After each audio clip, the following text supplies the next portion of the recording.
Good evening, everybody, and welcome to Resident Evil 2 DualShock version. So, I've been wanting to play this game for a while, and in fact, I wanted to play this game since before E3 this year, and as you may know, at this year's Sony E3 presentation, we got the reveal that the Resident Evil 2 remake is coming out. And I knew about that remake was in the works for a while, but it was taking a while. But we finally got confirmation of it, so I thought I was gonna hold off, until the remake got released to play this game. But when we actually got footage of Resident Evil 2's remake, it looks amazing, don't get me wrong, but it looks extremely different from this game. It's like the gameplay is changed, the locations is changed, like just everything about the Resident Evil 2 remake. It looks like it's just gonna be a completely different game, even more so than the remake of Resident Evil 1 was to the original PlayStation 1 release of Resident Evil. So with that in mind, I think it's going to be, it's going to be okay to play Resident Evil 2, the original, and later down the line, play the Resident Evil 2 remake, here on stream. And they'll be different enough to provide a different experience. So that's the plan. So we're going to be playing some Resident Evil 2. And as I said, I'm going to start using like Friday and Saturday streams for just games I really like, and as opposed to just exclusively long games. And this is, this is an average length game. Let's go around, mess with our options here. Key configuration, type, I suppose that's fine. That's not so fine though. Okay, what is type A? Run, status. Do I like that? Hold on. I guess we're just gonna have to get used to status being on circle instead of. I don't know why. Was it on triangle before? It's fine. Aim, no use, forward, blah, blah, blah, blah. Okay. Yeah, type A is fine. And sound, stereo. Yeah, that's fine. Well, okay, I guess we can increase the volume a little bit here. Not too much, though. Just, I always like to have the music a little bit lower than the rest of the game, but that's just me. Which I just should be okay. Oh, that's the brightness settings. Well, that's kind of going to change from thing to thing, so I hope it's okay here. And let's just exit.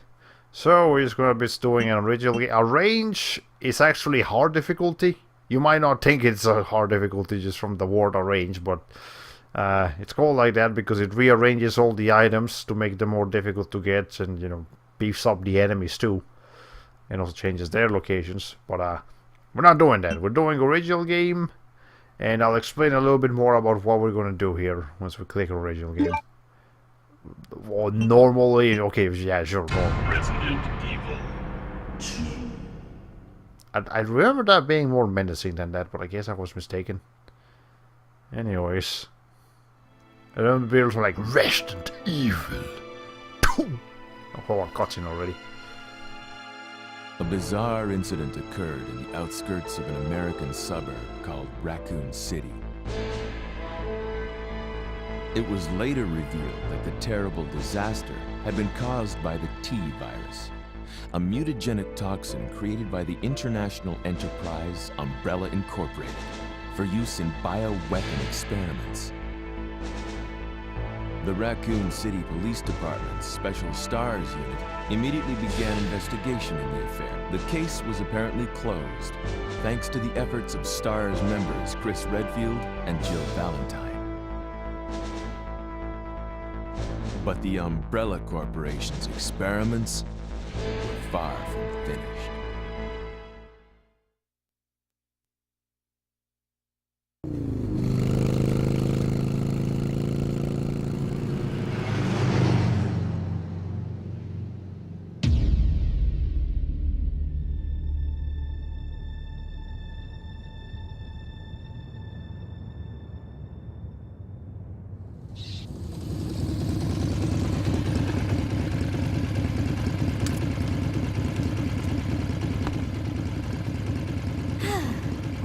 finally here.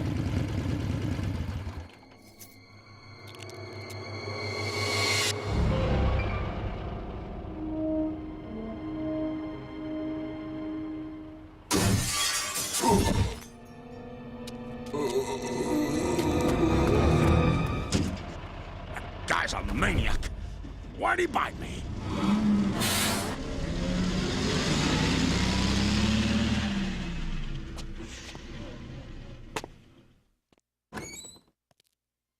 Hello?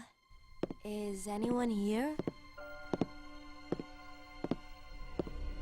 Hello?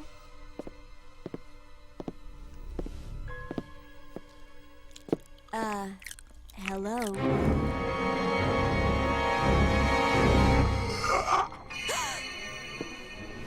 Look, I'm sorry I bothered you, okay?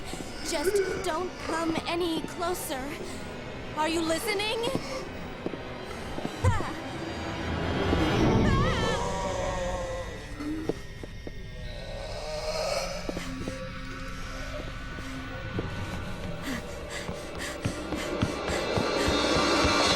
Ah. Wait! Don't shoot! Get down! We can't stay out here. Head to the police station. It'll be a lot safer.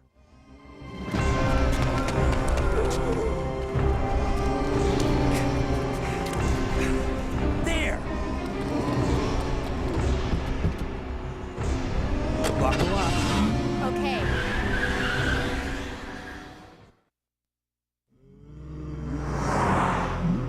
What's going on? I arrived in town, and the whole place went Great. insane. The radio's out. You're a cop, right? Yeah, first day on the job. Great, huh? Name's Leon Kennedy. Nice to meet you. Mine's Claire. Claire Redfield. I came to find my brother, Chris.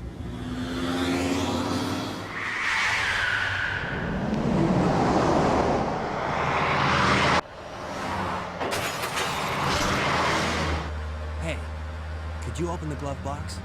Sure. There's a gun inside. Better take it with you.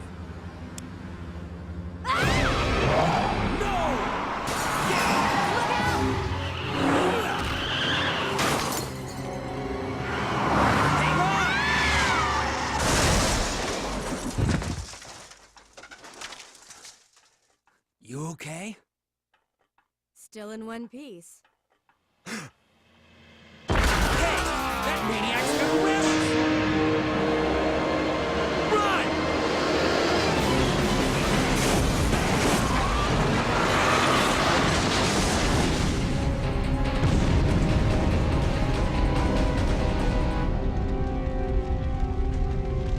Claire! Leon! I'm okay. Head to the station. I'll meet you there. Okay.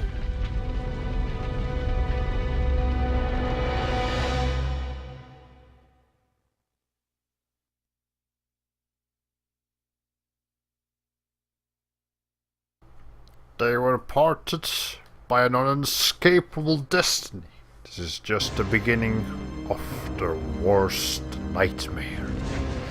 Well, hi, alright, okay, we're Claire. I didn't know we were gonna get to choose here later, but anyways. Anyways, say hello, welcome to the stream, hope you enjoy your stay. I remember the days when this was considered top of the line CG, yeah. Oh, the DualShock version. I wonder how the music will sound. Well,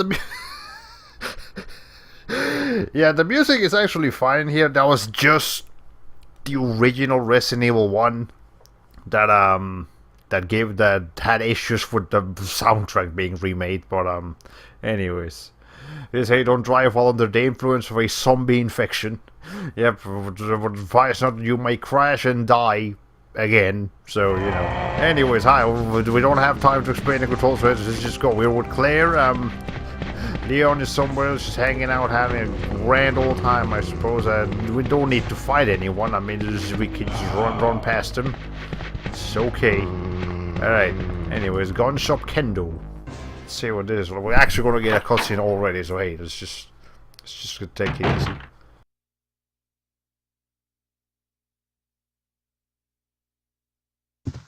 Freeze!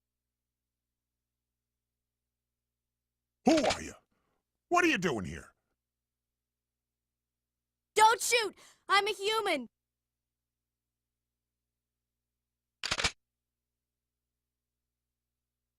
Ooh. Sorry about that, babe. I thought you were one of them. What's going on in this town? Hold on. I ain't got no clue, darling. By the time I noticed something was wrong, the entire city was infested with zombies.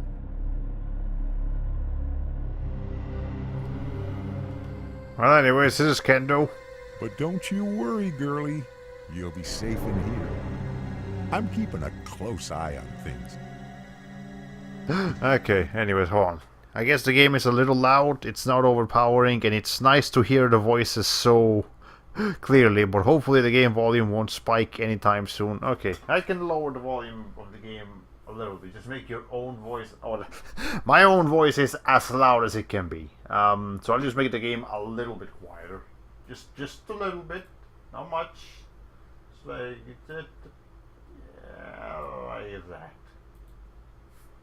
Okay, we wait for it to load because it always needs to like reset itself every time it changes volume and whatnot. Okay. Anyways, you're good now? Okay, you're good now. So, let's go ahead. So, we've actually... It might not seem like it, but we are actually under a timer here, so let's just move. Hey, Mr. Kendoman, I'm just gonna like rummage through your player there. Looks irrelevant, blah blah blah. Will you take the handgun bullets? Yeah, sure, I'll take the handgun bullets. And I think there's more handgun. No, okay, more unusable things. There it is. Okay. Well, he's freaking dead. That sucks. Let's hey, Claire, there's some bullets here. Let's grab those. Sure, let's grab some bullets. Right from the get-go. You're just thrust into the action of the time limit. Yep. But that's okay. We just got some bullets that we can use to our advantage. Okay, well, you guys pretty... Okay. Okay, I'm gonna need you people to please die. Okay, thank you. Music stopped. Sorry, Mr. Kendo. Yes, stop breathing. But you did have a bow gun, so I'm gonna take that. Thank you.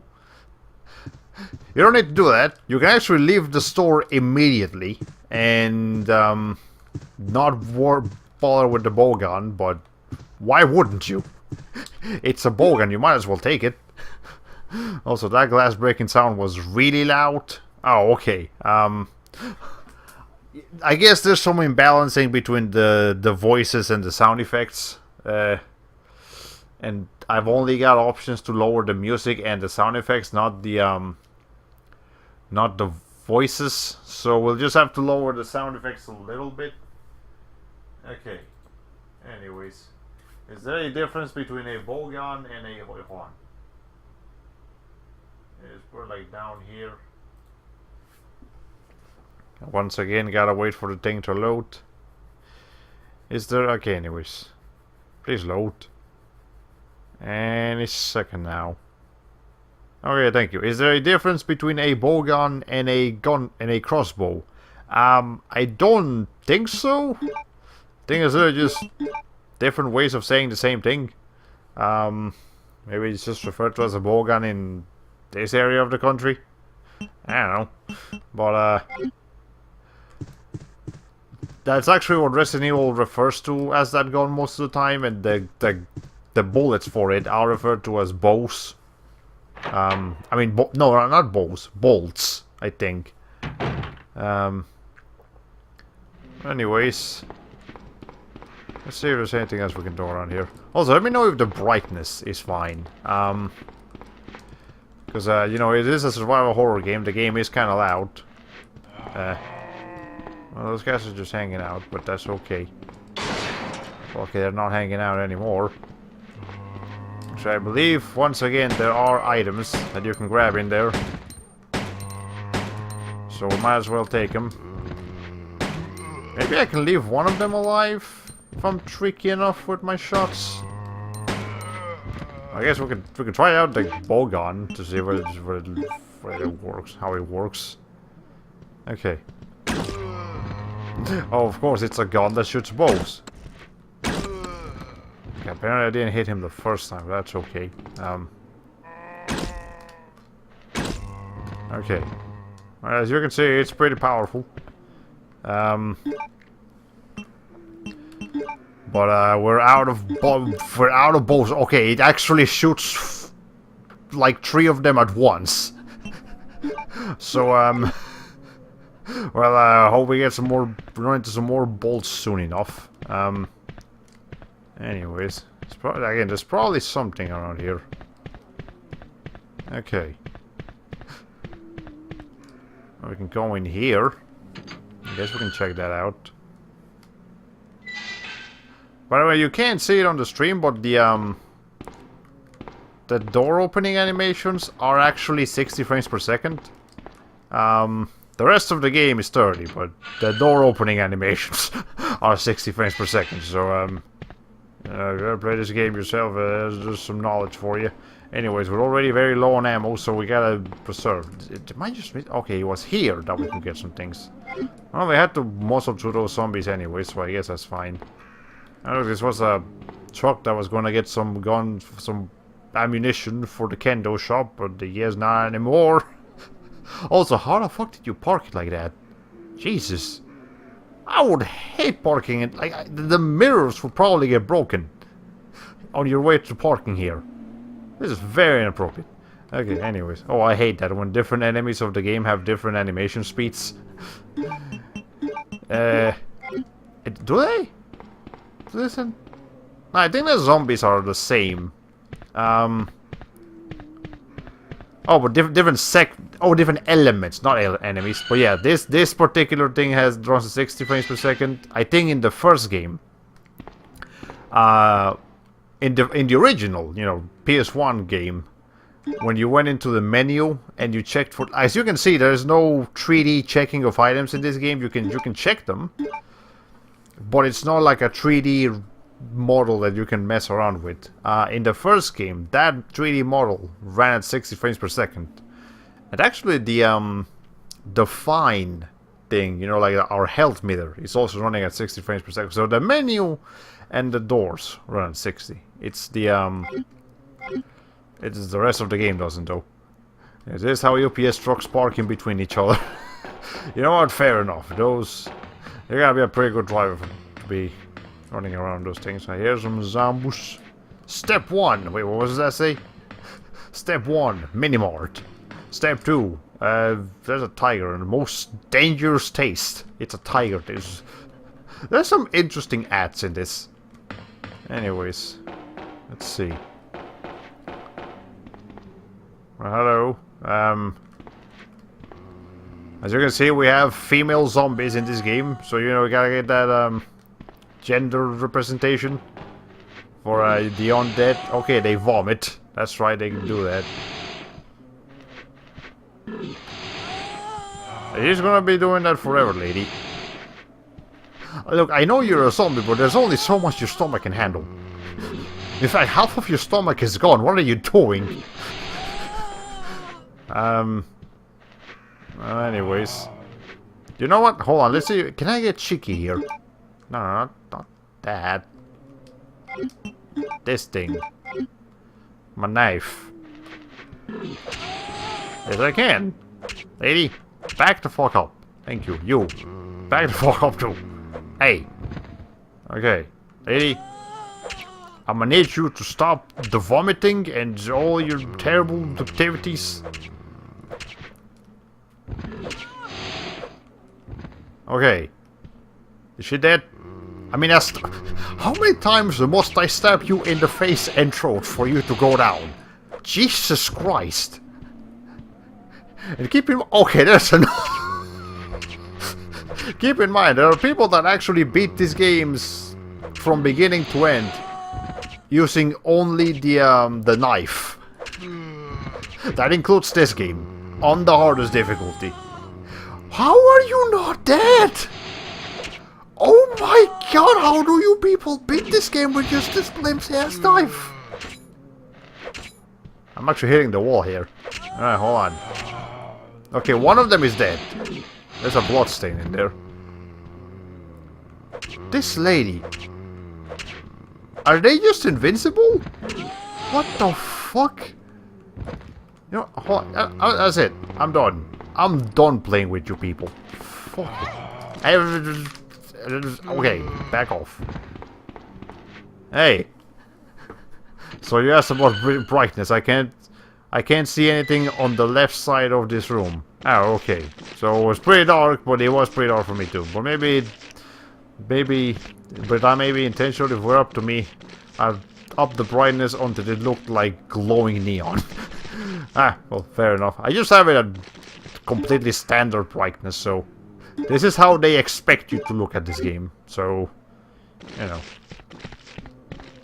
Oh, so there's a guy that was just having like some beer and breakfast, but now he's dead. But he's part of the CG background and not an actual 3D model, therefore he's not going to be a problem. Is there a thing in this car? Okay. Are you on a time limit? How do those knife people beat the game in time? Now we're not on a time limit for the whole game. It was just a time limit for that for that kendo shop. Again, like after a certain time, the zombies would actually jump into the window and, you know, kill him. If you actually leave the store before that time runs out, you don't have to deal with them. But, you know, the whole game. I mean, okay, there is... Lady. You know what? No, don't pause the game. Okay, so if you get a... So if a zombie grabs you from the ground... you can actually instantly kill them by just kicking their head off, but, you know, you still take damage. Anyways. Let's see. Now, obviously, the knife people, okay, if they skillfully dodge all the zombies, unlike me. So, you know, that's how they do it. Anyways, how are we doing on health? Oh, we're still fine. Go! Alright, anyways. I feel like the pants would help. I feel like pants would help in this situation. Well, it's probably summer season. It's summer season in real life and probably in the game too. Anyways, there's zombies in that way, so I'm gonna go down here. Don't have to deal with them. Also, there is... Okay, after like some very special requirements, there is also a time limit over here. You can find a special zombie in this area. If you do complete a series of events after a series of playthroughs or something like that, you can find a special zombie. That special zombie will drop a special key and you can get some customs with that key. So, you know, we're not doing that, but hey, there's some herbs here. I didn't know there were herbs here. Wow, the more you know. Okay. Anyways, any more herbs I should be aware of? There's some zombies over there. Are they guarding any herbs? I don't see it. Nah, it's not worth it to keep going over there. Anyways, we have arrived at the police station as Leon told us to do it. By the way, yes, that was Leon. The badass from Resident Evil 4. He started as a humble, normal cop in Resident Evil 2. Okay, I have a friend that wore jeans the entire time we were walking in Chattanooga last week, and I don't know how she does it. You know what? I can't say anything. I wear jeans regardless of the temperature. I'm just not comfortable in shorts for some reason. But anyways, the police station. I hope you like this place, because we're gonna be here for a while. Alright. Also, the music here is pretty relaxing, pretty cool.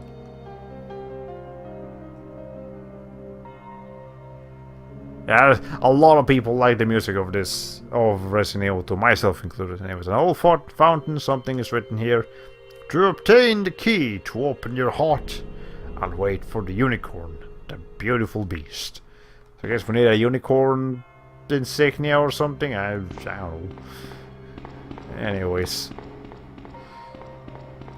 Let's see. Okay. Should I be using the DualShock instead? Maybe that... No, it doesn't.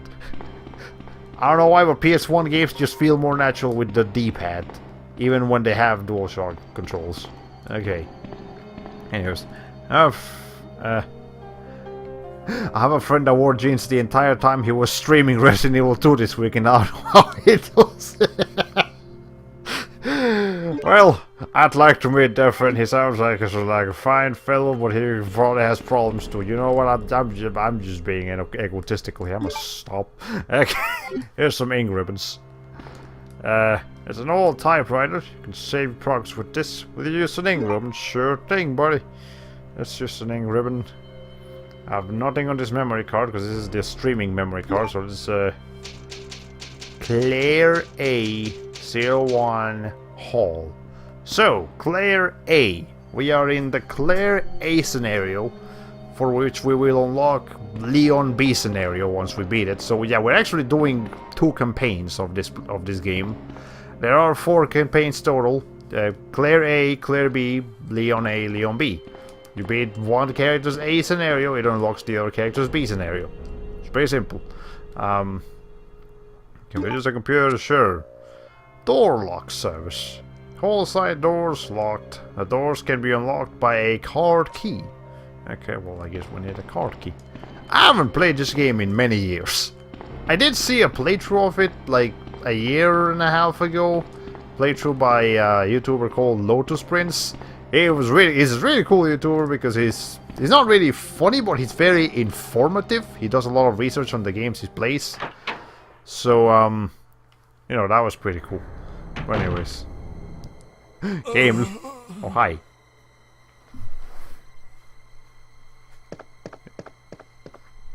Hang in there. Are you the only officer left in the building? Voice acting. Who are you? Claire Redfield. I'm looking for my brother Chris. We lost contact with him over 10 days ago.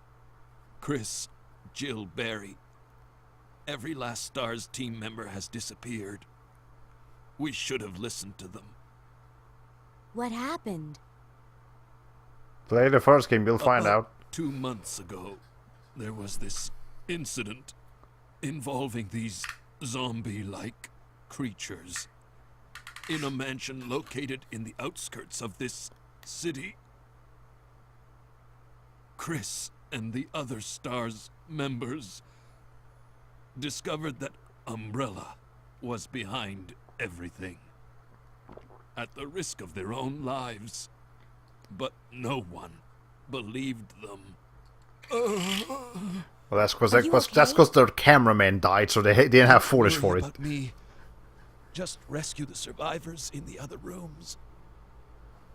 Here, take this key card. You should be able to unlock the doors in the hall with this. Now go. But... Just go. Okay, you don't have to point a gun at her, Jesus. just hang in there. I'll be back soon. Well, anyways, I can confirm that character is done a lot better in the remake. It's not a dying man telling you about his few last, famous last words. No, he's actually like a character.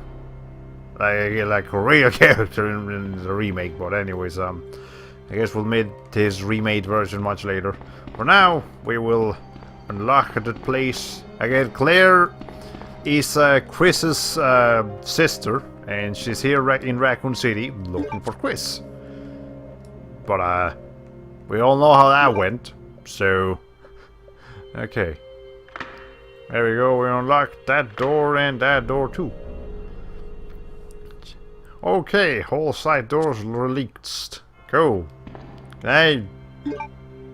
Okay, I don't have the key anymore. I didn't even look at it, but I did have it, trust me.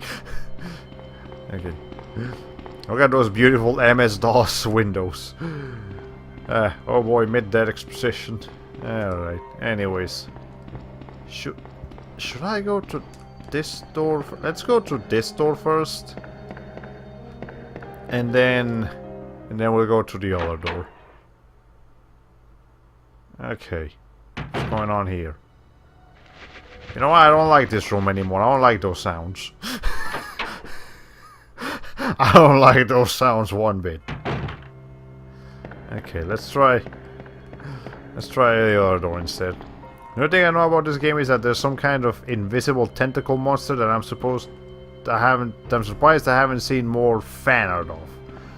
Invincible tentacle monsters. I think I know who you might be talking about. There's also a very creepy tongue monster, which I'm sure you may be surprised at the amount of fan art for that one. We'll meet the entire cast of the baddies soon enough. I think it was called Nemesis. No, that's Resident Evil 3. Resident Evil 3 Nemesis. That's the full name of that game. This game does have a pretty dastardly villain though too as well, but you know. Okay. Police memorandum. 8/23/1998. This letter is just to inform everyone about the recent movement of equipment that has happened during the precinct's rearrangement. The safe with 4-digit lock has been moved from the STARS office on the 2nd floor to the Eastern office on the 1st floor. 2236. Raccoon Police Liaison Department. Okay. Anyways. Oh, so this must be the one with the Napoleon look. No, that's Resident. The Napoleon-looking child is Resident Evil 4. The main baddie here is gonna be, I guess without spoiling much, basically it's gonna be a mad scientist. So, there you go. Okay. Anyways. I usually like to have, like, you know, weapons going down one way, and then, like, healing items and supplies going the other way. So, that's what I'm gonna try to do. Okay. Yeah, the Napoleon child is Resident Evil 4. Okay, mad scientist Wesker? no. Wesker isn't a mad scientist. He's just a fucking violent man. Okay, nothing out of the ordinary in this place. Well, you'll get to meet him soon enough. There's an office over by the reception desk. No customer service though. This place, I know it's a zombie invasion, but come on, I need some customer service. Anyways. Okay, I'm almost ready to admit that I actually know nothing about this game. It's pretty popular, but you know. Hey, cool, we can use the lockpick on this thing. Hey, we got a first aid spray. Cool. I guess I'll take that with me instead of the herbs. Yeah, we can save the herbs for later, maybe combine them with something else. Again, you get bonus points at the end of the game for not using first aid sprays. But we're not going for a high score here. We're just beating the game. Anyways, let's see. Sure, I'm sure that was nothing. That just went by. It's too dark to see anything outside. Ah well, I just have to do everything here. Anyways. Okay. I don't like this camera shot. I don't like this camera shot one bit. I remember Jim Sterling once talking about that, something like, nothing unusual here, that, old horror games are naturally going to be scarier than new horror games because they're uglier. You know, they're more pixelated, textures are not as good as they are today, so they're uglier. Therefore, scarier. It actually makes perfect sense. Alright. I wonder when English localizers learned to change the font size in Japanese games so they could fit more than a tweet's worth of text in the box. Clearly, not here. Okay, an open-close switch for the shutter. Okay, it can't be activated since the cord is cut, but it's still working, so how the fuck does it... You know what? That's okay. There's the guy here. The head is missing. It seems to have been twisted off. How do you know that? Also, I can hear some, like... dripping? Glass? Okay. Anyways, I guess we'll proceed. Yeah, there's a drip of blood going over there. Hello? You know what? Hold on. Wait, it's locked. The spade is etched under the keyhole. Okay, well, sure, whatever. Let's just come over here.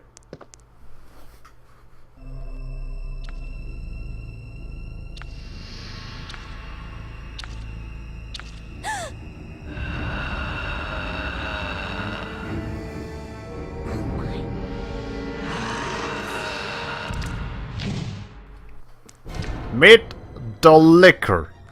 You don't want to mess with... we don't want to mess with the liquor. I don't mean... okay, look. Dude, I'm trying to grab a thing. Okay, we're now in caution. Alright, so... okay. A spade under the keyhole. We'd better call Shovel Knight. Oh boy. Anyways, liquors. They lick. With their sharp tongues that are said to be able to pierce through human skulls and bones and shit. You know, they're pretty dangerous. But they do have a gimmick. They don't have eyes, therefore they can't see you, but they can definitely hear you. So, to avoid lickers, you need to walk. And, you know, not touch them, or they'll swarm you. But, for some reason, that first licker, you know, okay, not first, but because that first licker, you know, hears you in the cutscene, he already knows you're there. All the other lickers in the game we can sneak past, but that one, because he was introduced, we can't do anything about that one. Okay. How many licks does it take to get to the center of a red field? The world may never know. Well, not that many, I can assure you that. It's probably less than 15. Okay. Anyways. Let's see, we got some... Okay, you can tell some bats are gonna come from there because the windows are actually have 3D models on them instead of just being part of the background. So I'm just like, you know. Okay. So anyways, because of those lickers, you always want to, you know, whenever you come into a room, you stay a little quiet because you need to know if there's something around here. If there's a licker, they'll definitely make the they'll make a noise, and their footsteps are also particular. So you know, you want to pay attention to licker footsteps and licker sounds or whatever it is that they do. Operation report. Operation report, September 26th. The Raccoon Police Department was unexpectedly attacked by zombies. Many have been injured, even more were killed. During the attack, our communications equipment was destroyed and we no longer have contact with the outside. So, I don't know what the specific date is on the game, but it seems that this has been going for a while. We have decided to carry out an operation with the intent of rescuing any possible survivors as well as to prevent this disaster from spreading beyond Raccoon City. The details of the operation are as follows. The security of armaments and ammunition. Chief Irons has voiced concerns regarding the issue of terrorism due to a series of recent unresolved incidents. On the very day before the zombies' attacks, he made the decision to relocate all weapons to scattered intervals throughout the building as a temporary measure to prevent their possible seizure. Unfortunately, this decision has made it extremely difficult for us to locate all ammunition caches. It has become our top priority to recover these scattered munitions. So, there's actually a lore reason as to why there's ammo and guns just all over the place. Because they did it that way. Doesn't really explain why they did it, but they did it. Okay. To unlock the weapon storage, as stated earlier, it will be extremely difficult to secure all the ammunition. However, a considerable supply still remains in the underground weapon storage. Unfortunately, the person in charge of the card key used to access the weapon storage is missing and we have been unable to locate the key. One of the breakers went down during the battle and the electronic locks are not functioning in certain areas. It has become a top priority to restore the power in the power room and secure those locks. Recorder, David Fort. Okay, I'm gonna read this as far as I can. So those demon dogs from the first game already have me very paranoid of straight-on views of hallways with windows. Yeah, they're pretty spooky. And they're back in this game, so I don't think there's as many of them in this game as there are in the first game, but we still definitely will encounter a couple of zombie dogs. Okay. September 27th, 1 p.m. The west barricade has been broken through and another exchange ensued. We sheltered the injured in the confiscation room on the first floor temporarily. 12 more people were injured in the battle. David Ford recorded that one. 3 additional people were killed following the sudden appearance of an as of yet unknown creature. This creature is identified by missing patches of skin and razor-like claws. That's lickers. However, its most distinguishing characteristic is its lance-like tongue, capable of piercing a human torso in an instant. Well, okay, torso. I'm sure that includes the bones, but whatever. Their numbers are as well as their location remains unknown. We have tentatively named this creature the Licker, and are currently in the process of developing countermeasures to deal with this new threat. Walk up to it with a shotgun, don't run up to it with a shotgun, and shoot it a couple times until it dies. That's how you deal with a licker. Let me get some water while I'm here.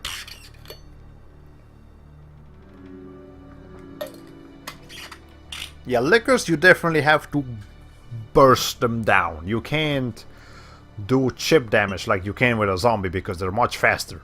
Okay, wasn't there a long tongue zombie in one of the Left 4 Dead games? I'm sure there was. I haven't played those games, but you know.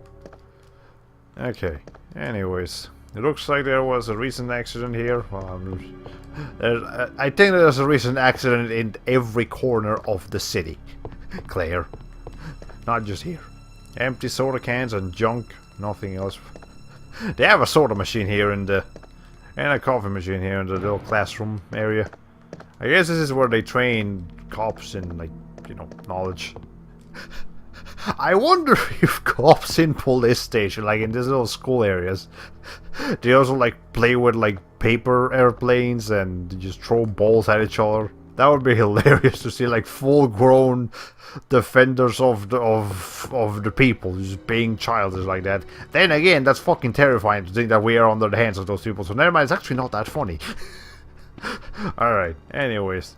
It's a fireplace. An oil painting hangs above it. The title is A Sacrifice to the Hellfire. Well, it's made of oil and it wants to sacrifice a fire, so we probably gotta lit it. But we don't got anything to do that, so you know, we're just gonna have to come back later. Okay. I own Left 4 Dead, but never played it. I just bought it for the TF2 frying pan. Fair enough. Fair enough. I'm not even gonna criticize that. I'll probably do that too. And as you may know, that frying pan is fake because clearly, PlayerUnknown Battlegrounds was the first game to ever use a frying pan. Clearly, the TF2 frying pan is just unreal. It doesn't actually exist. I'm always paranoid of these ventilation shafts, because I always think something's gonna come out of them. Even though I know of like the one instance in Resident Evil Code Veronica where that happens. I don't think that happens in this game. But I still get paranoid of them. Okay. Something is written here. Please keep quiet while meetings are in the session. You know, this. I don't think zombies can... Actually, I wonder. At what point does a zombie lose enough cognitive... cognitive power to read? Do they... Okay. Well, speaking of zombies, hold on, lady. Okay, we can't... We can't have this. Okay, I wasted too many bullets for you to just bite me. Come on. Okay, it's not diamond edged.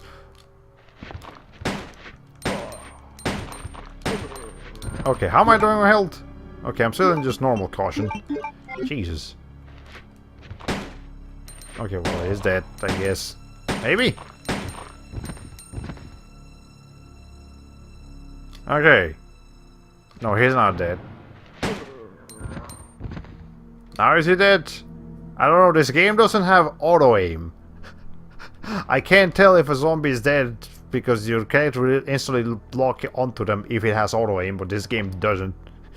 Okay, you can probably ask Mr. Itchy Tasty for that answer. Alright, so diamond and spade. I guess like looking in this direction. But he's just hanging out. Okay, maybe I can... Maybe that one I can just run around. Unless he's guarding something? Okay, he is definitely guarding something. Alright, that means that I can just... You know, just... Boom. Yeah, he's guarding a couple of herbs. I can definitely use those. Okay. And... We have 3 herbs in our possession. Not the logical thing to do is to combine. And then combine again. Now we have 3 herbs combined into 1 to make a full healing item. That's not the direction I want to go. That's the direction I want to go. Okay. Anyways, we won't encounter anything quite like the itchy tasty file in this game, but we will still encounter some pretty disturbing readings on Resident Evil. Resident Evil in general has some pretty disturbing file reports. If you look searching of it. Speaking of, here's one. Operation report number 2. Resident Evil 2. September 28th, so it's 3 days already. Early morning, 2:30 AM. Zombies overran the operation room and another battle broke out. We lost 4 more people, including David. Was he the one making the... Yeah, he was the one writing these things, so, well, the reporter died. We're down to 4 people, including myself. We failed to secure the weapons cache and hope for our survival continues to diminish. We won't last much longer. We agreed upon a plan to escape through the sewer. There's a path leading to the precinct underground to the sewers disposal plant. We should be able to access the sewers through there. The only drawback is that there is no guarantee that the sewers disposal plant is free of any possible dangers. We know our chances in the sewers are slim, but anything is better than simply waiting here to die. In order to buy more time, we locked the only door leading to the underground, which is located in the eastern office. We left the key behind in the western office, since it's unlikely that any of those creatures have the intelligence to find it and unlock the door. You say, but in the first game we had a zombie actually physically open a door. So don't count on that. I pray that this operation report will be helpful to whoever may find it. Recorded, Elliot Edwards. So yeah, Mr. David died, so now Elliot is writing these. Okay. You know when a game, book, movie is clearly using zombies, but absolutely refuses to call them zombies? You know what? You're right. It's actually... They usually refer to as undead or something like that. This game is like one of the few that actually calls them zombies. I don't know why that happens, but anyways, let's see. I know Claire looks kind of bad in caution state, but we'll leave her like that for the time being, just because I don't feel like wasting my stuff. I can develop film here, but we don't have any film to develop, so we just have to come back here later. Anything here? It's locked. A special kind of key. So this is the key I was talking about earlier. You fight a special zombie, they drop a special key. You can come to this locker right here and get some clues. So there you go. That's how you get more costumes in this game. But you know, you're gonna have to do some special requirements. Anyways, I don't think I need my bow gun right now, so I'm just gonna put it away. And if I have this thing, I don't need you right now. So actually, no, I'm gonna put it a little bit higher. So I got some space for some herbs down here. Okay, and I'm gonna go ahead and save since we can. I was going to ask, what's the silliest zombie name you've ever heard? Stops the Zombie? That's a game on the Xbox. Stops the Friendly Zombie specifically. Is It's a game where you play as a zombie. That's like, you know, he's wearing gentleman clothes and everything, but he himself is still a zombie and is going around killing people. So you know.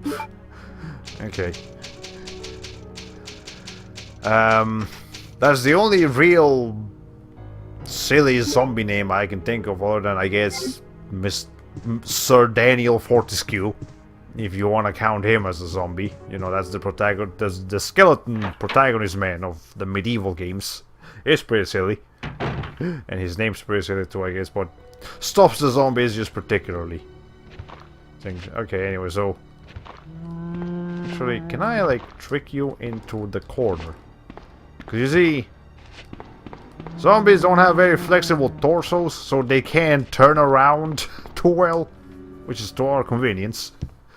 Okay, I mean like term that's used instead of zombies. Oh,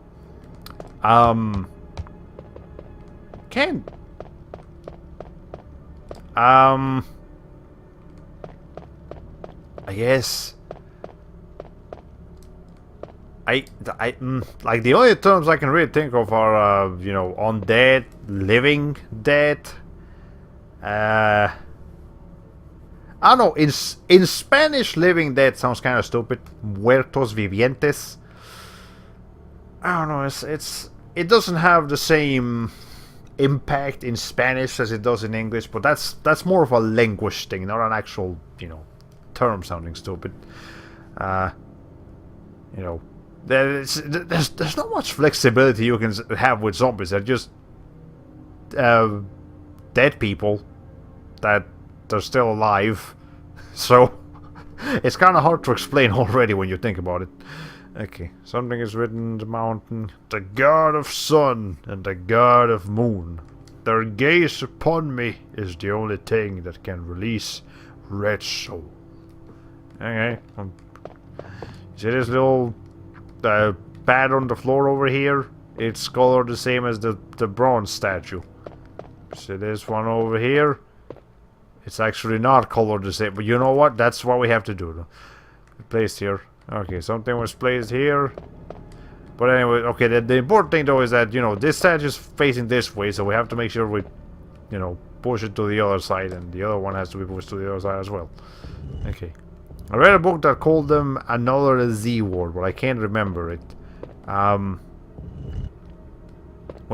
Did it still sound like zombies, or was it a completely different word that just also happened to start with Z?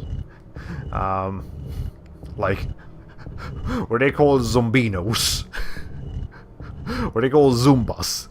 Before the Zumba was actually like a music genre, or dancing genre, I should say. Zumba is not music. Zumba is what you do with music. There's a difference there. Okay. Come on. I think it might have been Zulus? Never heard of that word. Maybe it means zombies in some kind of culture, like maybe Haitian culture. We'll call them that. Haitian? Haitian? Haiti. Okay. Anyways, well, he has released the red soul. So let's take the red soul. Will you take the red jewel? Yeah, sure thing, buddy. Sure, we'll have to use that somewhere. Is that a door that I just never noticed? Yes, it is. The doorknob turns, but the door won't budge. Seems to be sealed from the other side. Okay, so we have to unlock it somehow. Is there something behind the statue? I never bothered to check. No. Yes? Oh my god, there is! Wow! I didn't know that. Cool. Alright. The more you know. There's zombies here. Don't hear anything. Doesn't mean they're not there, but... Actually, no, they're not there because Claire will be looking at them. Okay. Star's office. Do we need a Star's key? No, we don't need a Star's key to go into the Star's office. Cool. We've been recording for 56 minutes. Pretty alright, I guess. Okay, let's see. There are various devices. This must be where they gathered information. Okay.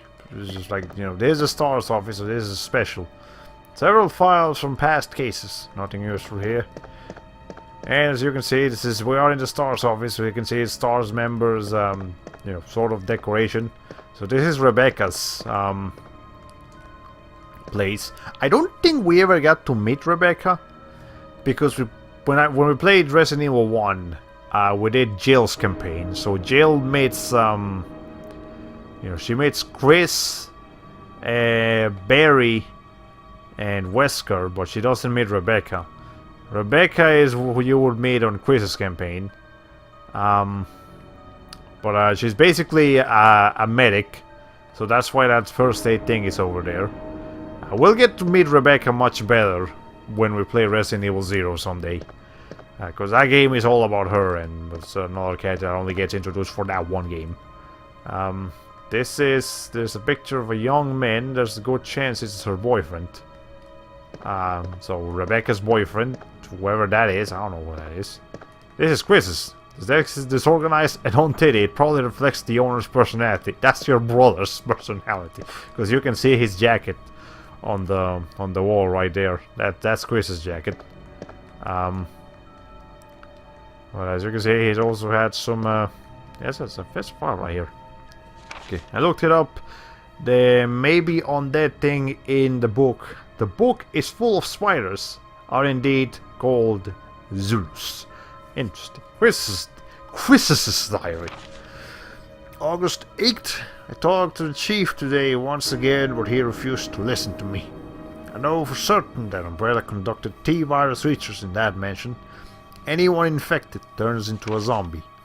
But the entire mansion went up in that explosion, along with any incriminating evidence. Since Umbrella employs so many people in town, no one is willing to talk about the incident. It looks like I'm running out of options. August 17th, like almost 10 days later. We've been receiving a lot of local reports about strange monsters appearing at random throughout the city. This must be the work of Umbrella. August 24th. Actually, today is August 17th. I didn't even realize. Hey, that's mildly creepy, but you know, that's fine. August 24th. With the help of Jill and Barry, I finally obtained information vital to this case. Umbrella has begun research on the new G virus, a variation of the original T virus. Haven't they done enough damage already? We talked it over and have decided to fly to the main Umbrella HQ in Europe. I won't tell my sister about this trip because doing so could put her in danger. Please forgive me, Claire. And that's why Claire's looking for him, because we never contact her again, so she got worried, came looking for him, and turns out he's in Europe. Specifically, I think Umbrella's corporation is located in France, but they also have a Spanish sub-brand, which is where Resident Evil 4 is set. But I think it's specifically stated in Resident Evil Code Veronica that it's actually set somewhere in France, like a distant island off the coast of France, so, you know. The French are behind everything. Okay. Anyways, that's a nasty position to be in. Imagine some East Tennessee podunk town where literally all its citizens are employed by a super corrupt coal company. Yeah, that's pretty grim. Oh, hi, there's another thing. Will you take the unicorn medal? Sure thing, buddy. Well, I guess we can take that back to the what's his name? The entrance where that statue that wanted the unicorn or something. Nothing suspicious, nor out of the ordinary, just files and paperwork and stuff. It appears to be a replica of a gun. Okay, well, we already know this is Barry's desk, and the owner is probably a member of the NRA.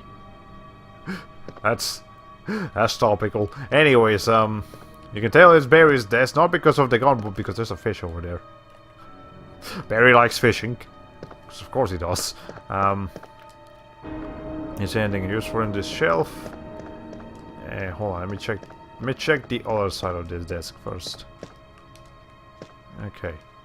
It's trashed. Someone must have searched the desk. There are various trophies. One of them reads Marksman Contest Winner, Chris Redfield.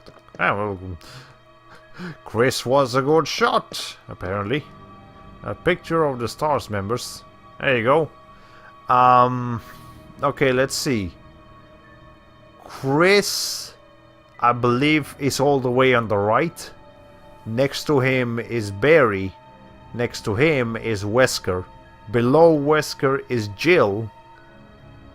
And then just a bunch of jabronis. I'm sure we met all. I think the one second from the left to the top is Forrest.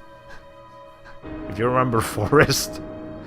But you know, it was just the Umbrella people. The important ones are the three on the right and Jill.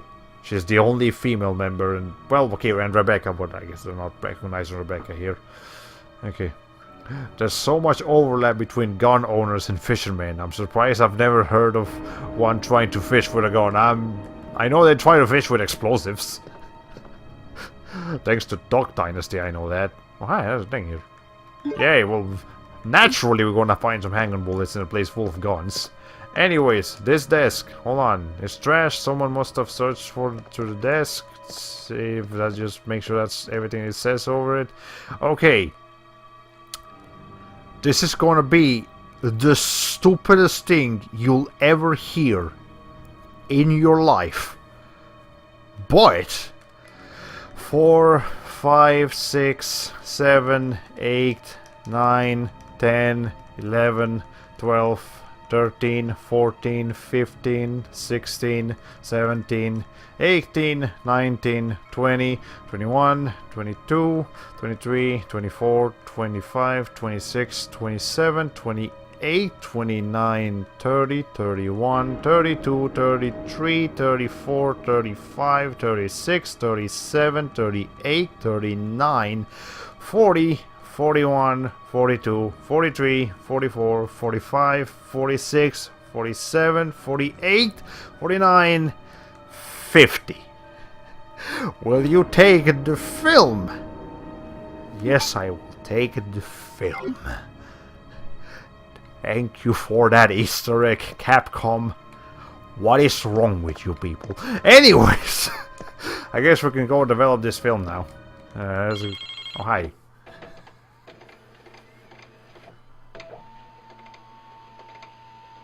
Why is that? Did someone send something to the fax somewhere else in the building? I suppose.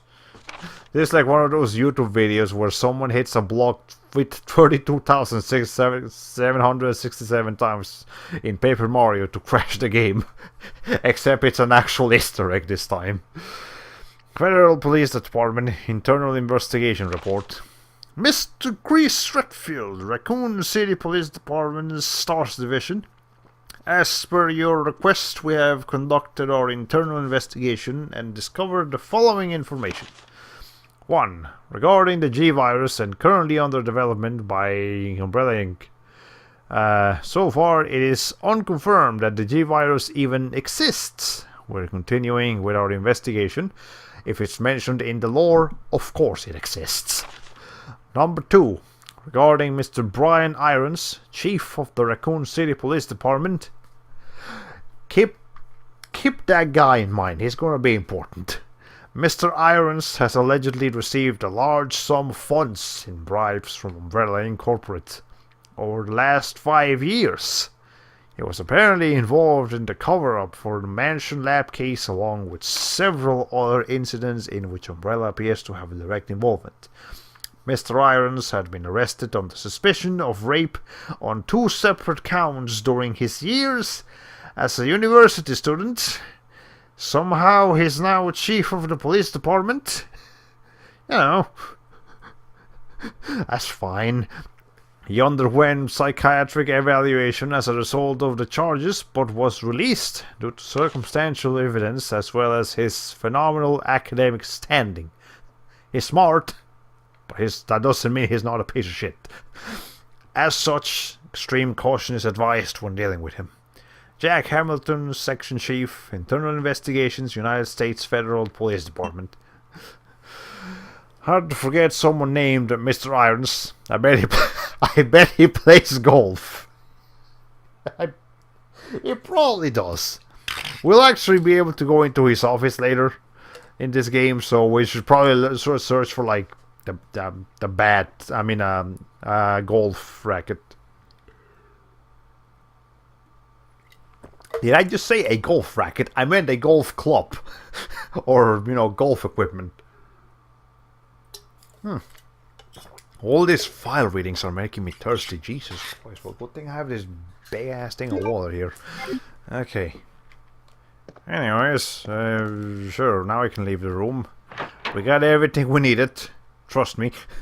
Okay. Wow. A good academic reputation should not have held up in court.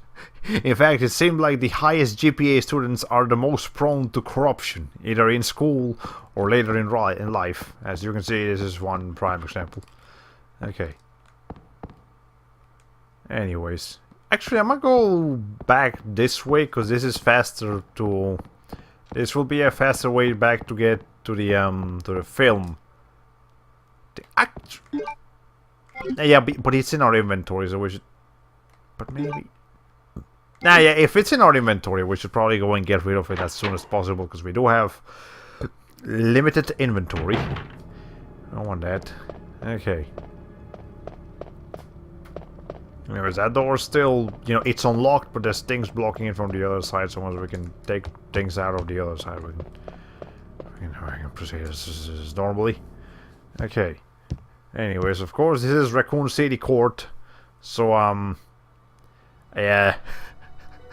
I'm sure the rules are a little bit different. Okay, so are you gonna chase after me, or are you just gonna stand there? Because I would prefer it if you... Okay, there you go. Let's trick him into this way, and then we can, do that. Maybe I should get rid of him, because he is kind of annoying, and I do have enough ammo for it. But, I'll think about it. Anyways, we're actually out of ink ribbon, so I can't save yet. I'll have to search for some. And develop film here. Let's develop some film. There you go. Cool, that's Rebecca. She likes basketball. There you go. By the way, she always wears that headband. So... Oh wait, no, she doesn't.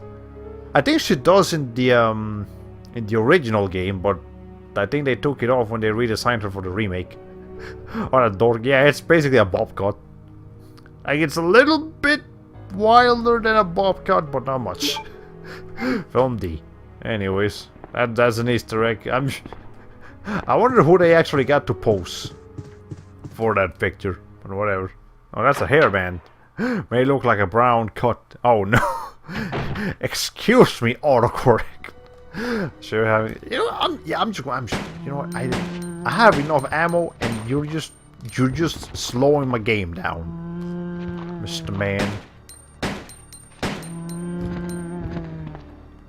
Is he dead? Yes, he's dead. Okay. Bowl cut. Oh, okay. I always. Well, okay. There is a bowl cut, and I'm pretty sure there's also a bob cut. I think. Maybe I'm crazy. I don't know.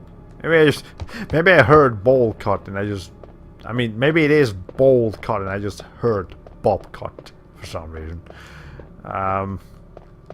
Whatever. Okay. Anyways. Let's see. Does anyone else in the Resident Evil universe have a bowl cut? I feel like there is. Okay, Leon's haircut is kind of like that, but not exactly. Anyways, now we can go to this door. Or not. No, never mind. We're not going to that door. I mean, we have a code that we haven't used yet. We have an emblem that we can use back in the main entrance. We have an entire section that we haven't actually explored yet. So we do have places to go, I just have to go back. So this is as far as we can go to this direction. I guess we'll just I know I would have wasted my time all the way back here. Okay, whatever. It's fine. Alright. Is there anything in this plant? No. Okay, it's too dark to see anything outside. It's okay. Bob cuts can be fashionable. Bowl cuts are sloppy rush jobs where, like, a kid gets his mom to pop a ball on his or her head and just cut her on the rim. Okay, fair enough. Anyways. Okay, well that door is locked. And we do have a film. We will get more film. We did just get film D, not all the film. Okay. Still gonna be very wary of this. There it is. There it is. But anyways, as long as you stay as close to the wall as possible, you should be fine. Okay. Jesus. Okay.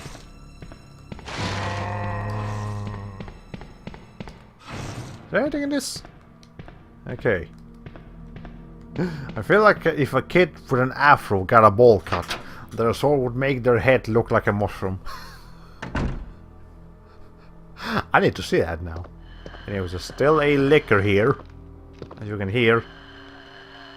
Are you going to drop down when I walk under you?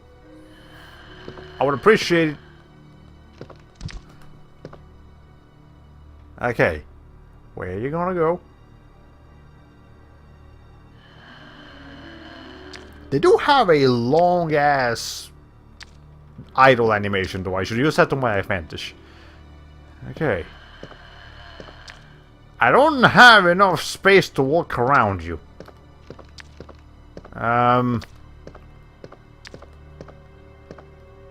Okay.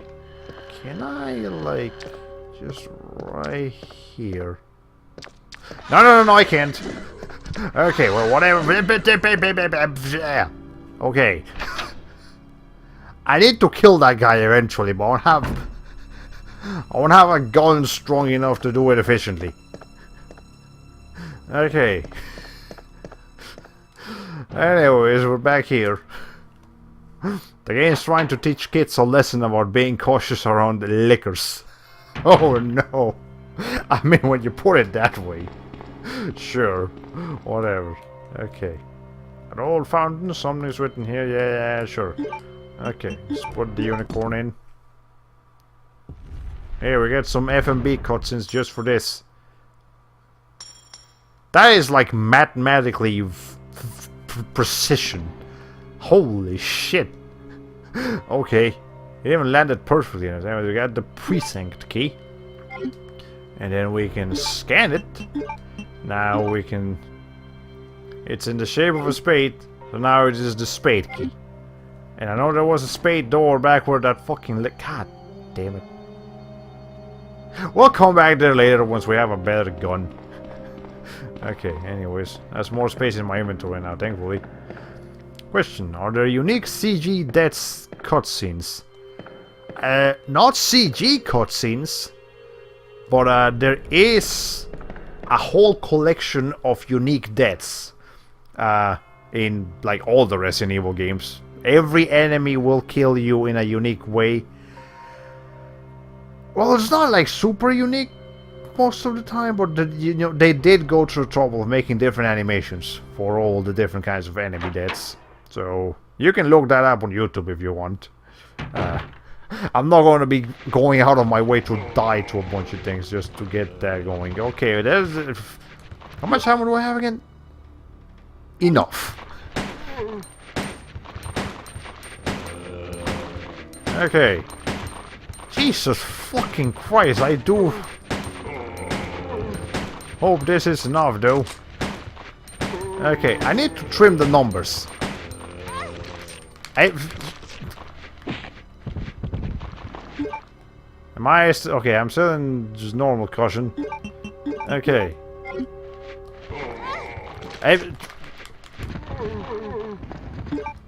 Okay, now I'm in bad caution. Okay, I can take like one more hit.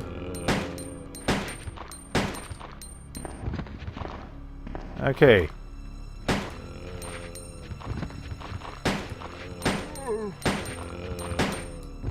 Alright. Hold on. You.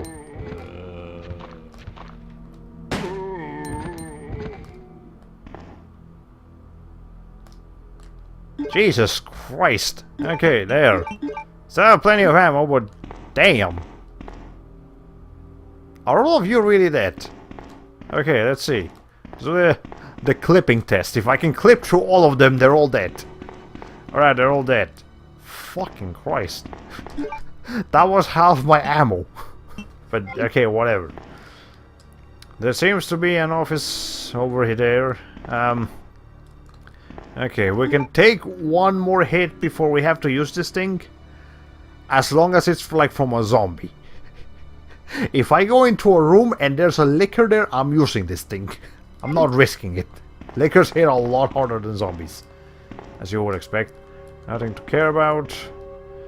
I mean, the phones are still working. Can you just, like, call the military? Okay, fair enough. I don't think she knows the number of the military, but... You know, she could like, try and look for something. I gotta say, it does make things more tense when you can't tell whether or not they're dead. Yeah, that is definitely... It adds to the horror factor. That is a nice touch, but, it does make it more It makes it more convenient to know if they're dead. It makes it more scary to not know if they're dead. So, you know, are you going for fun or are you going for scares? It's up to you. Okay, September 28th, night shift, George Scott. Okay, Mr. George Scott, I hope you weren't looking forward to tonight, because tonight wasn't looking forward to you. Okay. Anyways, I could have probably maneuvered myself around them, but I didn't. So whatever. Still have enough ammo for it though. Okay. Anyways, I don't think survival horror games are ever designed with convenience in mind. You'd be surprised. Okay, knowledge. This is certainly not convenient. Okay. Okay, that guy is... You're just making me waste all my ammo here, game. Jesus Christ. Whatever. Okay, I need to... Anyways, that guy is alive. As you can see, his head actually moves to, like, look for us. But, as long as I avoid going in that direction, I should be okay. Anyways. I'd point to the existence of ink ribbons as proof of this. Fair enough. Well, that's only this game. You know, like, other games... Like, Fatal Frame, for example... Who's alive? Okay, a different one. I thought one of them was still alive. Are you here? I know there is one, I don't know where he is. Anyways, but yeah, Resident Evil is like one of the few survival horror games to use limited saves. That's not a common thing, not even in survival horror games. Okay, speaking of saves, here's some ink ribbons. Ominous shuffling. There was kind of shuffling. But, yeah, in Fatal Frame, the save points will actually give you some free ammo. So that's pretty convenient. Okay, there. Now we're using this thing. Fuck you. Oh, stay down. Okay, there. Jesus Christ. It doesn't help that I'm using a weird PlayStation, like, bootleg controller. So I guess that's why I make weird turns every once in a while. Okay, numerical keep it. Hold on. 2, 2, 3, 2, 2, 2, 3. Okay. File. Police memory. I think that's what it was. 2236. That's what it was. Okay. Let's try that. Fun fact, if you play that Lisa RPG on hard mode, save points explode after you use them. Wow, okay. That's pretty drastic. There we go. Get some acid rounds for a grenade launcher we don't have. And, a police station map, sure. take the police station map. And now we have a map. That's the options menu. I'll need that one. What's the map button? Do I have a map button? Is it triangle? No. Okay, we just have to go into the menu and go to the map. But anyway, there you go. Here, maps in Resident Evil games are typically not as useful as they are in like Silent Hill. I think I've mentioned this already, but yeah. Anyways, in Resident Evil Remake, that was another convenient thing of convenience. Once, you know, when you go into a room, the map will actually tell you if you've gotten every item in that room, or if there's still items you haven't obtained yet. So, you know, that's pretty. It's like a quality of life improvement. Anyways, yeah, Resident Evil games and other survival horror games do have some pretty convenient things in there. It's not the whole game, but yeah. They do try to make it harder in some areas, but quality of life can be interpreted in several ways. Okay, we're officially out of inventory. There's another herb here. I guess I should just go ahead and combine them since I just used one. Okay. So we can have another full-fledged healing item right off the bat, and I still have that other herb in the safe, in the safe, so that I can, the item box. That's what I meant to say, so that I can draw my things with that. Yeah, that guy's still there, so I don't have, you know, like the guy in this hallway is like, oh, again, he's alive. I'm just not gonna bother with him. Okay, I don't think he's guarding anything, so that's okay. Let me just double check though. No, I don't think there's any items in there. Alright. Go. Let me just... Was there something here? No. Okay. Whatever. That's fine. I guess we can just move on now.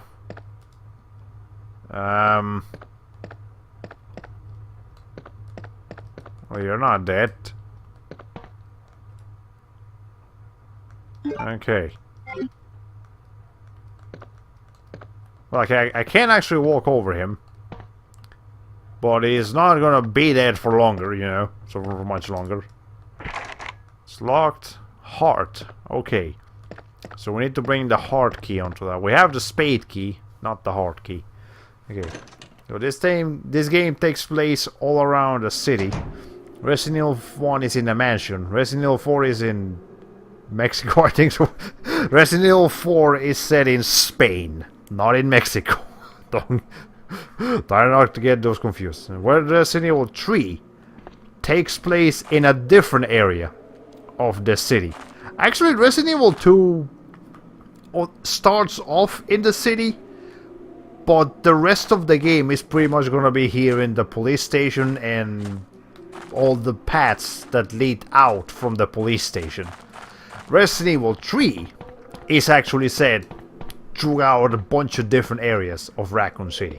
Anyways, I see we have all these herbs here, so I'll come back for them, but I'm a little low in space right now, so I'm gonna need to go back to a spot somewhere.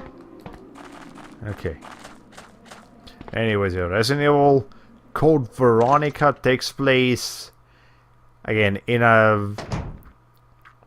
some island off the coast of France and in the Arctic. Those are the two locations where Code Veronica is set. Resident Evil 5 is set in Africa, specifically like West Africa, I think. Somewhere in West Africa, because of the thing that it was deduced that it was that because of the marshlands in that game. Resident Evil 6, I think, is in China, or at least some part of the game is in China.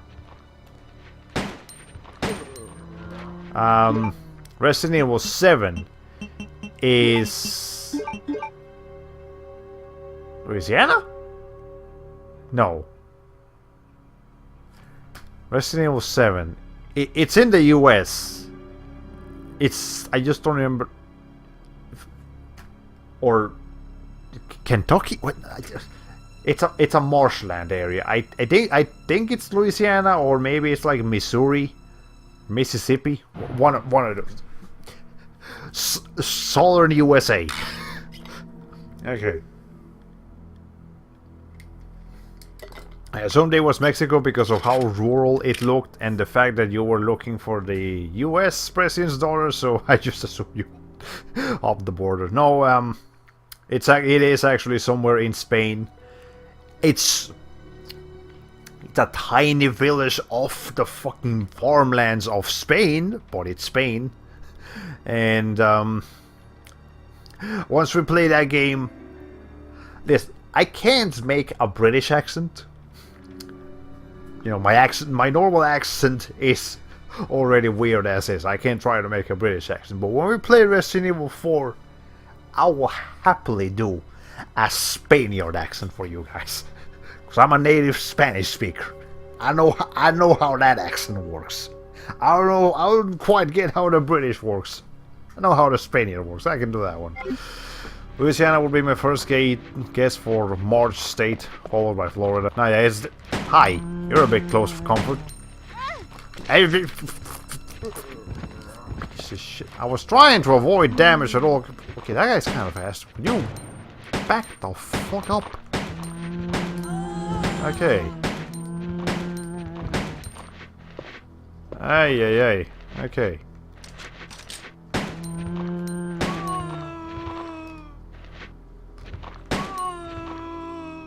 I don't like how aggressive someone is. Are you dead? Are you? You're twitching. That doesn't tell me anything.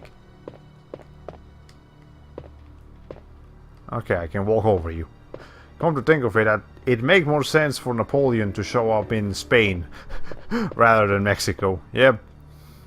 Yeah, I don't think any Resident Evil game is at any point set in a Latin American section. As much as I can definitely see a Resident Evil game being set in like Brazil. There's some, because Brazil, you know, has a lot of, or like Costa Rica, because they have a lot of very varied wilderness in those countries. So, you know, they could probably come up with some excuses that like they found some very distinct, rare, like chemical, like plant in one of those areas. So raccoon, you know, the umbrella made a thing in one of those places. So, you know, that would be kind of cool. But I don't know which direction the story of Resident Evil wants to go right now. So I'm not sure if they're gonna be continue to go international, or if they're gonna stay a bit more, you know, in a country rather than throughout the entire world. Okay. Anyways. Oh man, a zombie outbreak in those super dense Brazilian apartments would be one hell of a situation. I mean, that's basically Resident Evil 5. Yeah, a Resident Evil set in Brazil would be probably very similar to how Resident Evil 5 would. I can't keep exploring. I need an item box before I can keep exploring, because I don't have space. Admittedly, I'm about to run out of ammo, which is not the kind of space I want to run out of, but, you know. Okay. Club. Alright. I'm just gonna back up and look for I'm gonna look for an item box. In fact, I know where there is one. Because I can't keep exploring when I have so little space. Okay. I bet Christ the Redeemer would feature prominently in such a scenario. Either the zombies stare it down, or the government converts it into a super weapon somehow. Shit, has Resident Evil ever messed too much with religion? Resident Evil 0 had some weird, like, religion things going on, so I guess, maybe? Other than that, though, Resident Evil 0, by the way, is set around the Spencer mansion. You know, the first game's mansion, so... You know. Okay. Anyways, I need two. Not have you, because I don't have the weapon for you. I need you. So I can combine you with that. Okay, now we have another full healing item. Put that back here. We don't have a save point right now, so I should put that... No, hold on. There, do that. I guess we can go use the spade key right now. I just have to maneuver around the liquor. Okay. Were the Resident Evil 4 villages Catholic zealots? Or maybe they were just... Yeah, you're right. Resident Evil 4 has a big religious plot about Lord Sadler. And it's not based in an actual religion, it's just, you know, there's religious fanatics towards a guy that doesn't actually exist. But you know. Okay, you stay right there. Spade key, we use that. Okay, so he actually takes a while to drop down. Now I know. Alright. Okay, copy machine. Get some patrol report. Okay. September 20th, 9:30 p.m. Reporter Sergeant Neil Carson received a report of a suspicious individual skulking around the sewers in the outskirts of Raccoon City. Searched the area and located the individual, but he ran away before I was able to question him. I recovered the following items: a small amount of C4 plastic explosive, an electronic detonator, 9x19 parabellum rounds, and an infrared scope broken, and a report. So, either a terrorist or some special military guy. I'm actually gonna go with the latter. So, you know. Anyways. Files in various cases not appear to be useful. Okay. Copy machine. Do we have an instant turnaround button? No.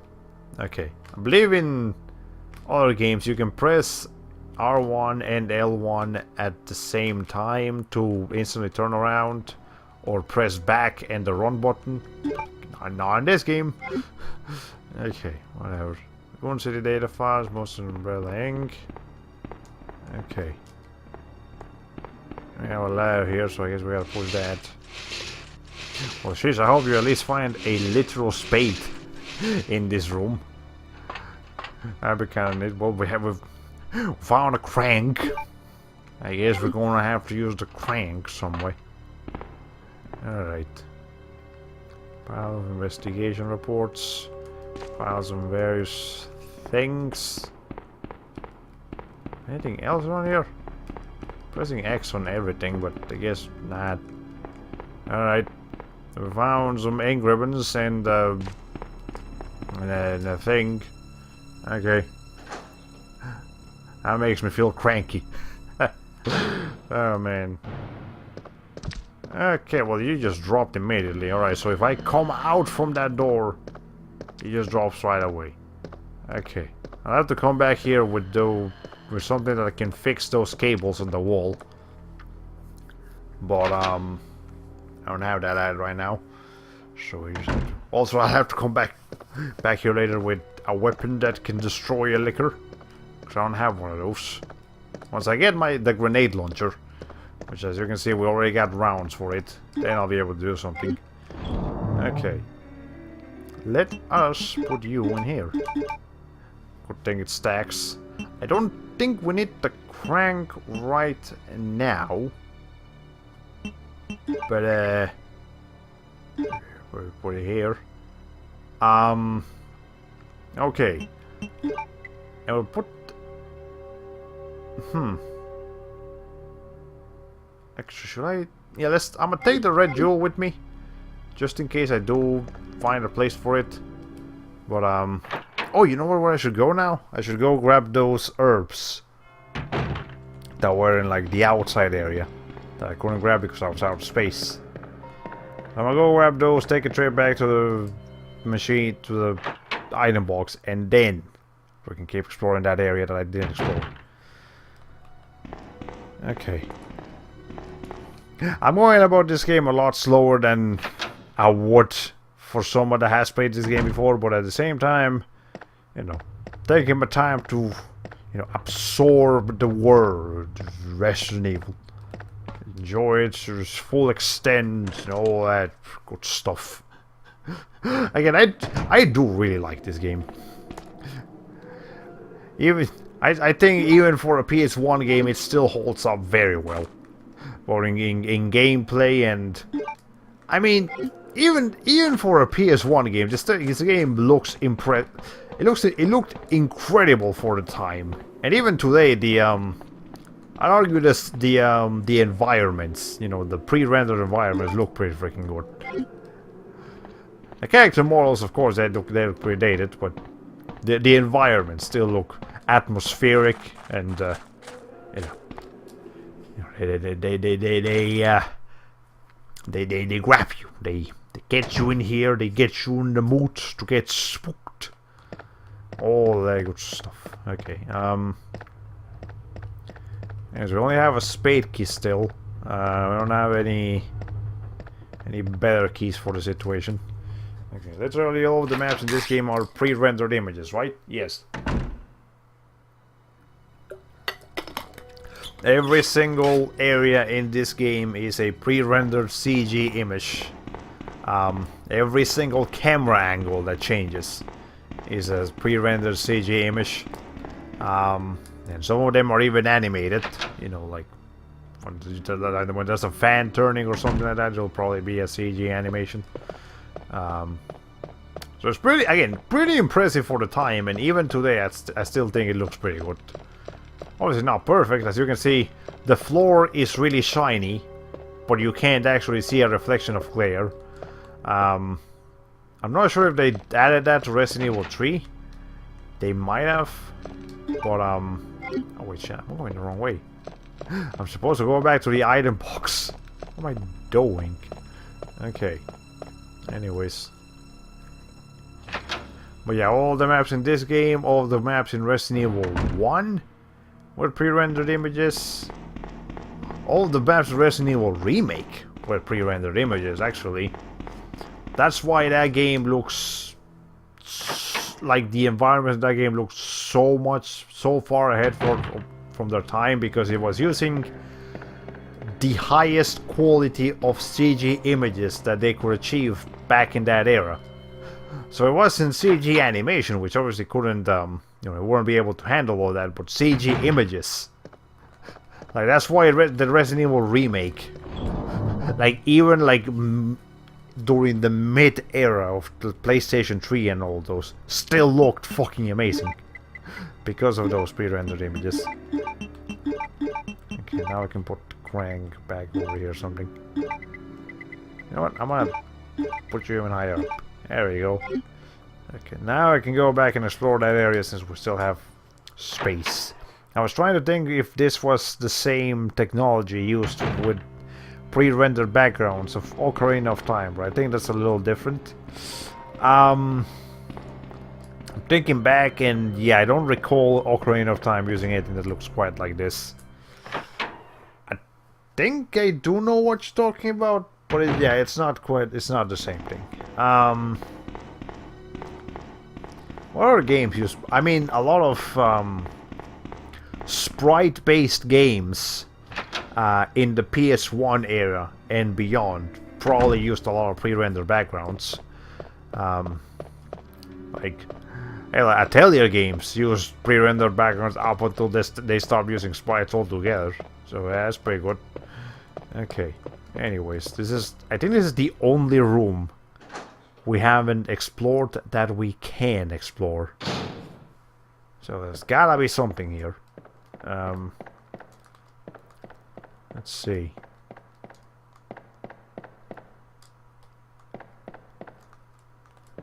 There's a thing on the other side of the room. Nothing special on the shelf. Nothing special. Okay, but there is an item over there. Okay. And all the physical 3D... I mean, in Ocarina of Time, the camera could pan or pivot to show a pre-rendered area that was bigger than the bounds of the screen. And it used some finicky green screening effect to achieve that. And all the physical 3D geometry was just green, rendered invisible by some kind of wizardry to show the pre-rendered images instead. Yeah, that's pretty impressive. Again, even especially for the time. It's a magic mirror, you know. You can see through the other side, but they can't see to the other side. So, I remember actually learning about how that technology works, like back in college or something, but I forgot already. Shows how much attention I paid in class. But if it was a psychology class, I would be glued to the subject matter, because I fucking love psychology. In fact, psychology has changed. So my psychology classes have changed the way in which I look at things and think about everything so much that I think psychology courses should be required in school. Like, instead of some math class or some history class that you may not even use later down the line, a psychology class. What you will learn in a psychology class will guaranteed be something you'll be able to use someday. So that's why I think you should definitely take a psychology class. And we should make psychology classes obligatory. And for the time being, if you are currently in school, definitely consider taking a psychology class if it's available to you. It is going to be worth it, I can guarantee it. Anyways, let's see. I don't think all those are actually called magic mirrors. Well, there might be a term for them. Or maybe Claire is just legitimately doesn't know what they are, so you just call them a magic mirror. Okay. Anyways. Well, we explored everything that we could explore of that area. I guess it's time to check the map. See where I haven't. Okay, so... let's see. So that's the... okay, so the color actually represents what it is. So I think the green ones are the club keys. The purple ones are the okay, no, the blue ones is the one I currently have. That's the spades. Greens are clubs. Red are hearts, and then purple is what are the diamonds? That's what it is. Okay. Only thing I remember from my college psychology class was a paper I wrote exploring the subconscious mind of the player character in Yume Nikki. Well, that's an interesting report. I'd like to read that. Anyway, ow! Oh, there's a spade key at the end of that hallway. Okay. Now I know where to... God damn, I have to go to that liquor again. Stupid fucking liquor. Okay. That's fine. Do we need to drop something off? I'm still gonna keep that, that diamond, just in case. That red jewel. Actually, do I remember where you're supposed to put that thing? I don't remember where you're supposed to put that thing, so that's why I'm just gonna keep it. Okay. Let's see how far I can get before that liquor starts getting kind of spooky. Okay, can't run, but I need to walk as fast as possible.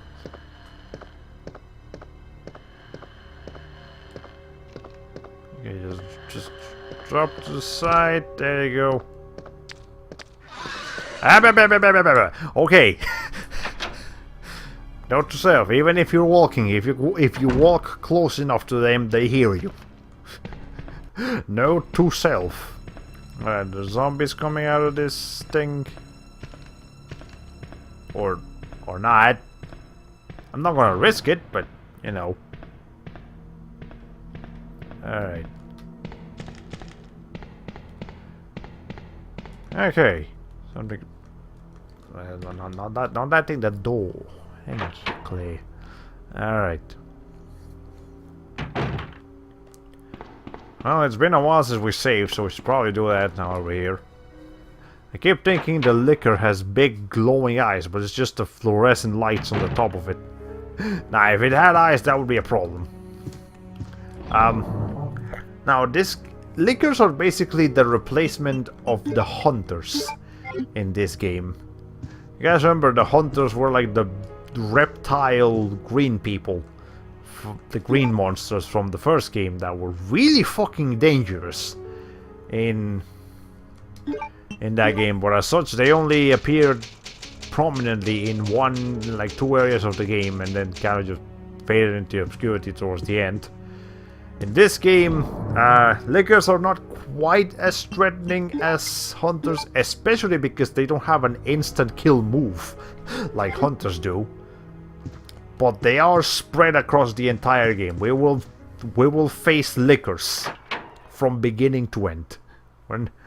We're not gonna take a break from them. Anyways, honestly, all I remember are the Crimson Heads, the Demon Dogs, the Crows, and the Plants, and the Shark. Now, yeah, hunters were definitely there, and we're gonna keep meeting different kinds of hunters as we progress to the Resident Evil games. Again, no hunters in this game, but there will be hunters in Resident Evil 3, Resident Evil Code Veronica, Resident Evil... Resident Evil 4 doesn't really have that many traditional names, I think about it. Oh, hi. Oh no, an actual human that throws a child being chased by a zombie. Must save her. Okay. Yo, Mr. Man, I'm gonna need you to, like, stop. How did you... Okay, the gun physics don't work. Let's be real here. Okay, are you dead now? Are you bleeding? Okay, you're bleeding. There you go. Go ahead and combine that with that. Okay. So how the fuck did you come through this door? Alright, this key is useless now. Discarded, sure. Oh boy, is this Ashley before Ashley? I guess you could look at her that way.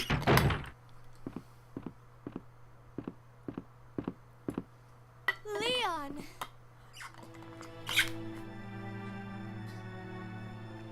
Claire, you made it. Yeah. Have you seen a little girl around here? Yeah, you just missed her. Who is she? I don't know. But it's too dangerous for her to stay here alone.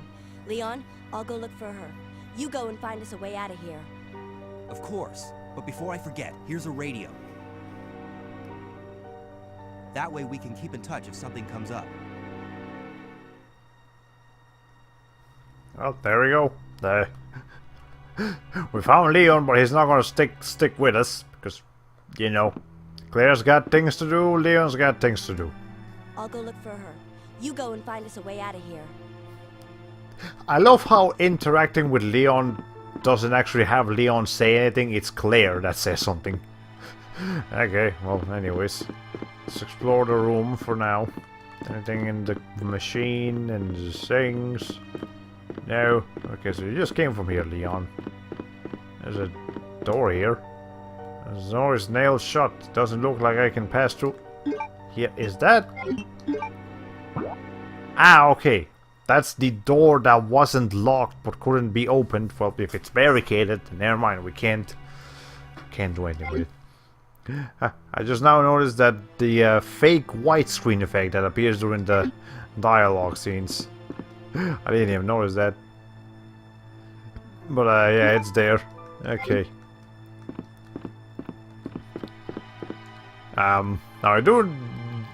Again, this game is being... I am playing this from the PlayStation 3... like, PlayStation 1 classic version on the PlayStation 3, so I'm not sure if they did some, like, widescreen enhancements, or if it's just... No. It's just how the game actually ran back in the day. None of this information looks useful. Okay. I don't think Sony did anything to the PlayStation 1 games on the PS3. I think they just left it completely alone. Okay. Hey, we got some incendiary rounds, or flame rounds, I guess. In some games they're called incendiary rounds. In this game it's flame rounds, I guess.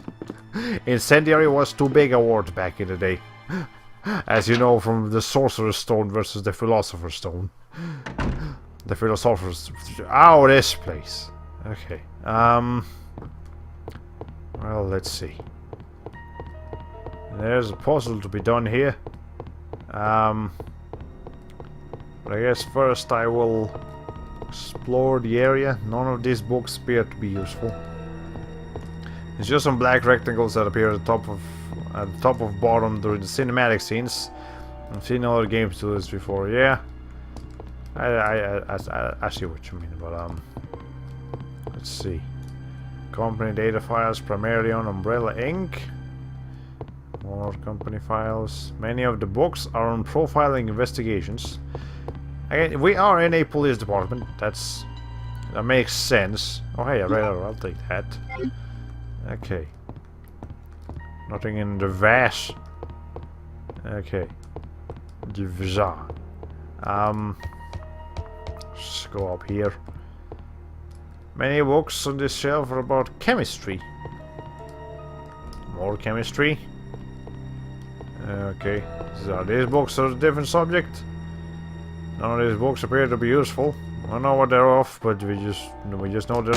Fucking Christ, that scared the shit out of me. Oh my fuck. Alright. Fuck the zombies. Fuck the liquors. It's bad construction. That's the real problem here. Anyways. Okay, a bronze plate with a picture on it. Well, there's the alignment that we need for the libraries outside. Okay, so we have to have... Okay, I see what we need to do. Alright, let's see. Can I go to this way or something? Oh, hi. Power switch to the shelf. Will you push? Sure thing, buddy. Okay, well there now the other ones are working. So you need to move a little bit to the right. Okay. You need to move a little bit to the right. And that's it. That's all we had to do. We didn't even have to touch that third one. Okay. Anyways. Grab whatever this thing just displayed. Puzzle time. A serpent stone. Well, we may not be in Mexico, but we do still have like Mayan symbols. A 6-inch stone with a snake etched on the side. Okay. Yeah, already done. Yeah, the puzzles at the beginning of the game aren't particularly tough. I think later they'll get a little bit more mind-boggling, but right now it's pretty easy. I believe Resident Evil 2 is seen as one of the easiest Resident Evil games. At least the main campaign is seen as one of the easier ones in the franchise. Hi, there's liquors here. Yeah, there's a liquor there. I'm gonna come back here later. I'm gonna come back there later. Not right now. But yeah, Resident Evil 2 is seen as one of the easier ones. I'm not sure if it's seen as the easiest, but it's definitely one of the easier ones. Until you go into like the bonus modes and the harder difficulties and all that stuff. Yeah, there's like yeah, there are extra modes that you can unlock once you beat the game. Those extra modes are fucking hard as shit. But the main game is not that bad. Okay.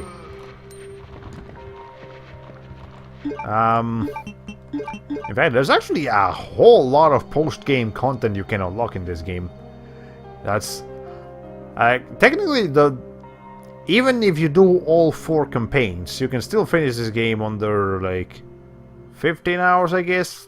Which, considering it's 4 different campaigns, that's still not too bad. But if you take your time to do all of the extra content and try to unlock everything that there is to do in this game, then it could take you like anywhere between 30 to 40 hours to do everything here. Both because it's, you know, a fair amount of content, and because it's pretty fucking hard, so you're probably gonna have to try again several times. Okay. I feel like this guy I can run around, but not the other guy. Okay. Yeah, you I could dodge. You I'm gonna have to deal with.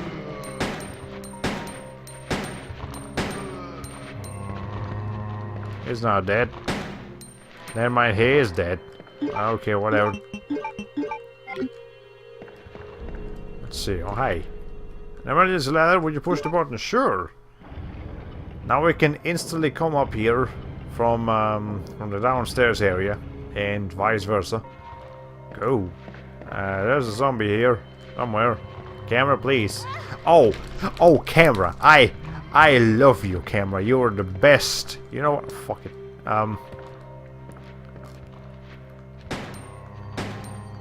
Alright.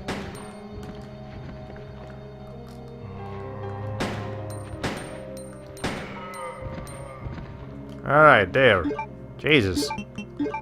Okay. Wow, what a strange concept. Extra content that gets unlocked after beating the game, rather than purchased with real-world money or added via a post-launch patch. Who would have thunk it? This game might be old, but this game was living in the future. If I do say so myself. Okay. I wish companies would look this far ahead. Aye. Okay. There's a save point right here too, that's cool. What's this? A lighter, I can use that. And that one oil painting from earlier. And an ink ribbon, okay, well fair enough, we don't have space for it, but that's okay, we can make space for it. I guess I'm not using the Mayan thing right now, or the rounds, the acid rounds. So let me just put this here. Let me grab an herb, combine it. Oh boy, can you burn corpses in this game? in this game, Tomb. You meant to say two, not tomb. This is not Resident Tomb Raider. Tomb Raider. Okay. Anyways, Nah. Yeah, burning corpses is only a thing from Resident Evil Remake. Only Resident Evil Remake. No other game before or after it has that mechanic.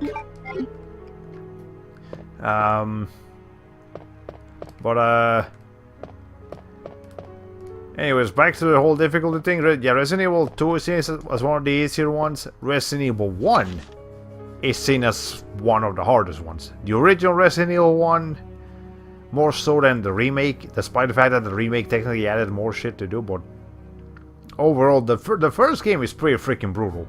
Because zombies can kill you in like 4 or 5 hits in that game. In this game, we can tank like 10 or more zombie bites, but in that first game, they're brutal.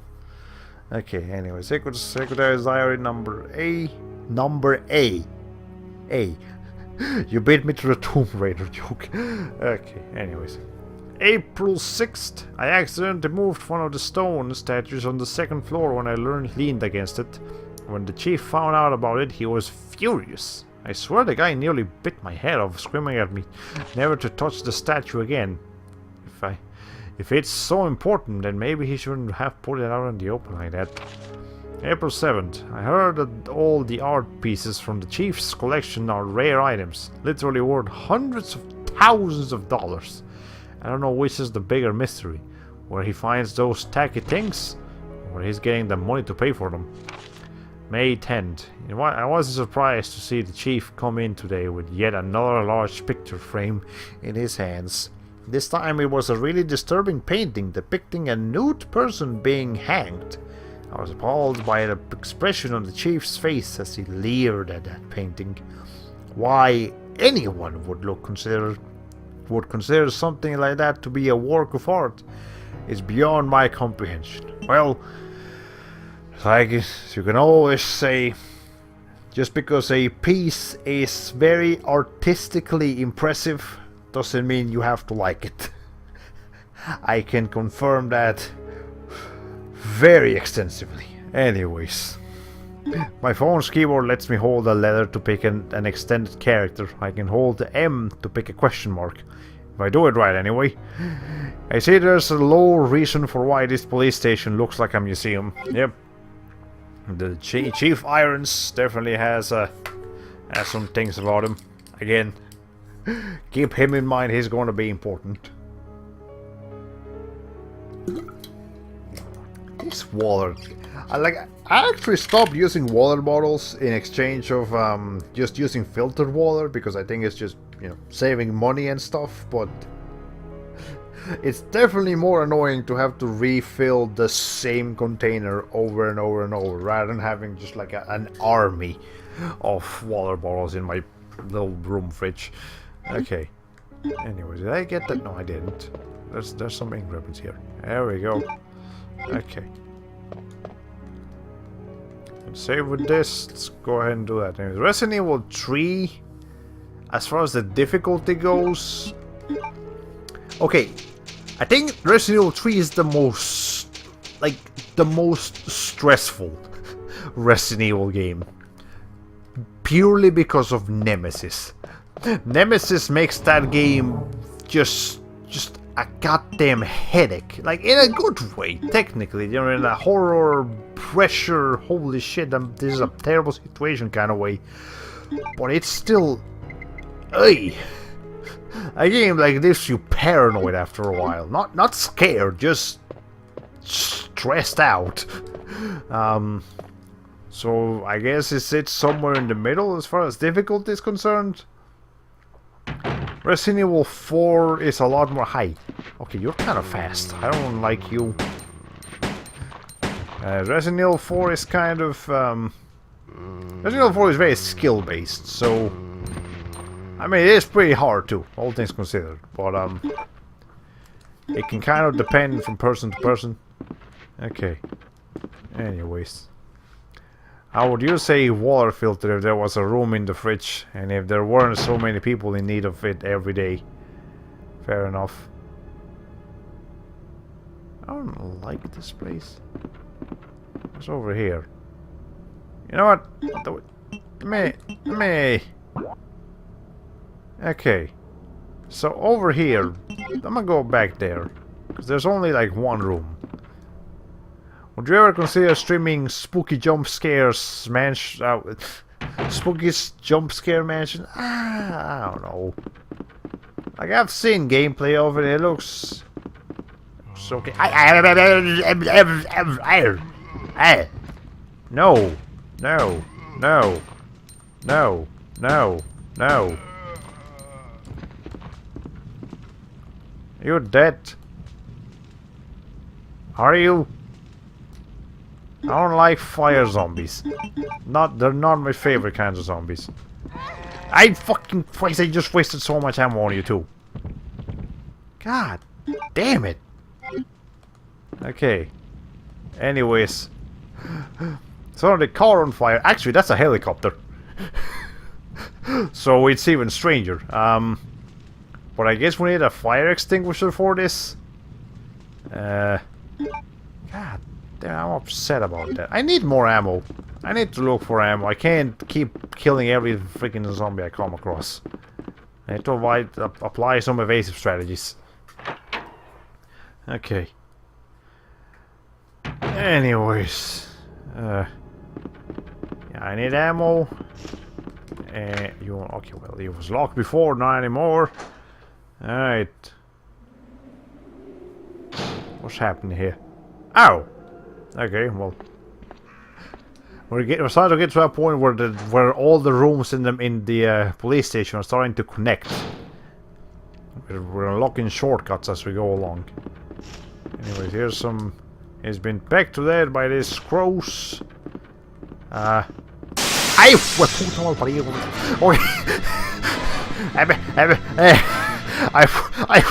forgot that happened. You know, it really got a reaction out of me when it makes me speak Spanish. That's how you know it was the real deal.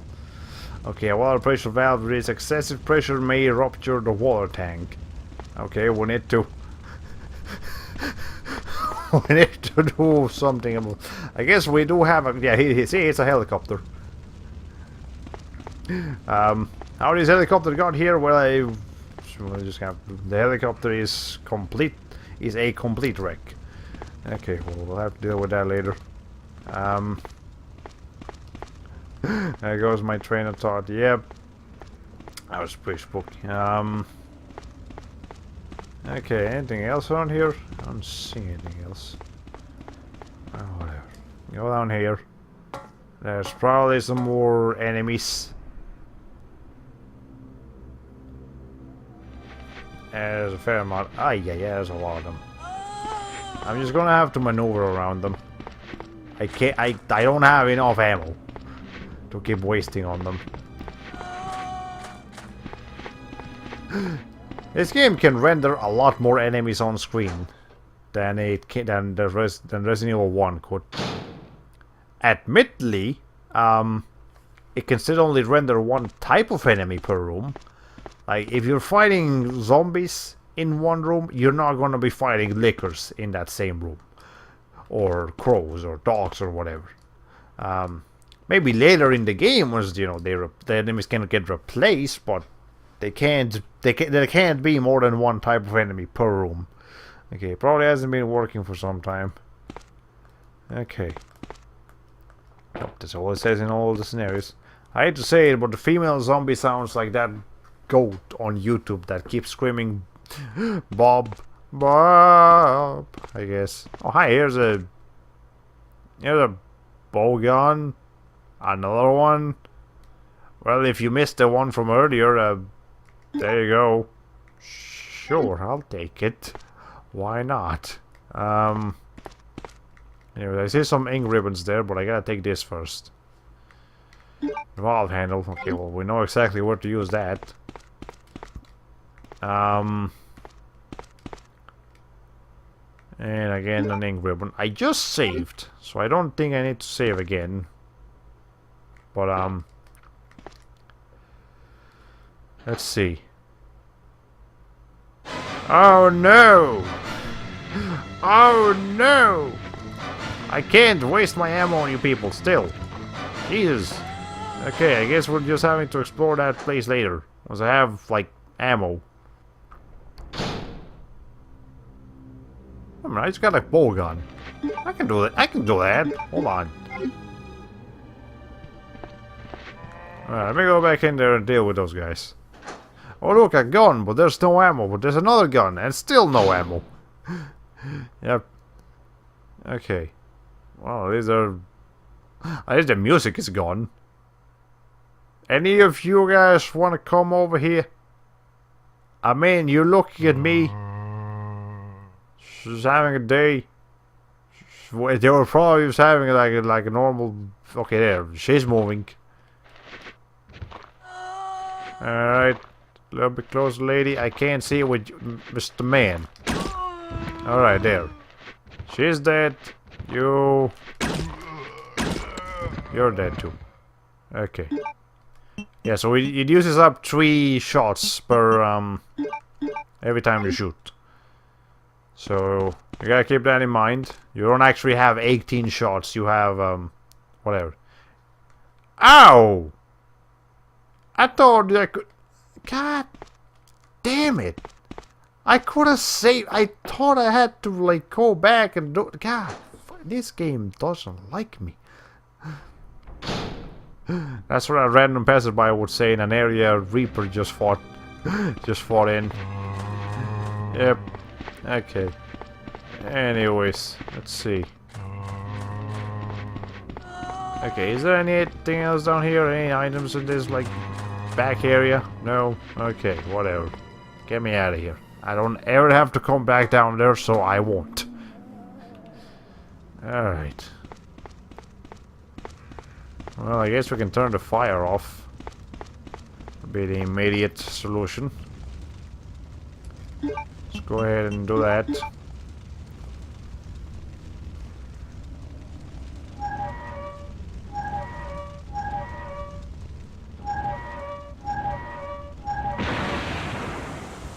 That actually just explodes the freaking actually, just they actually said, warning, excessive water pressure will explode the thing. They exploded the thing. Oh. If I ever make a horror game, I'm going to record goat noises and use them for the zombies. I'm sure if you take a goat noise and just like alter the audio enough, you will eventually make it sound like actually scary. Anyway, the helicopter is complete wreck, but there's nothing else in there, so whatever. Anyways, just turn off the fire on this side and inside the building as well. So, you know, now we can take care of that. Still crows in here, right? If I walk,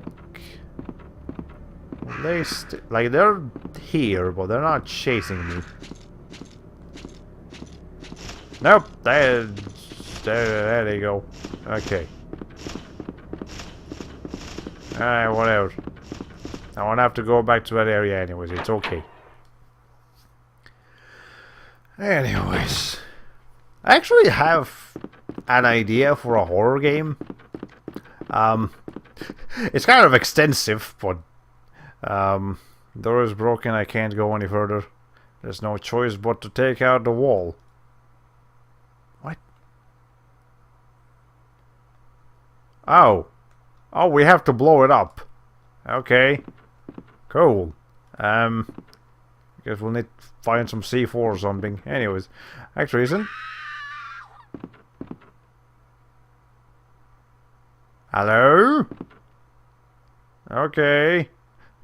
Actually, is there an animal that just has a naturally horrifying scream-like voice? Maybe like a bird's?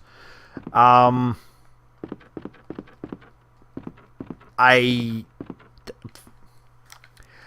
naturally horrifying scream-like... There's some monkeys whose natural voices do sound like they're monsters screaming. Some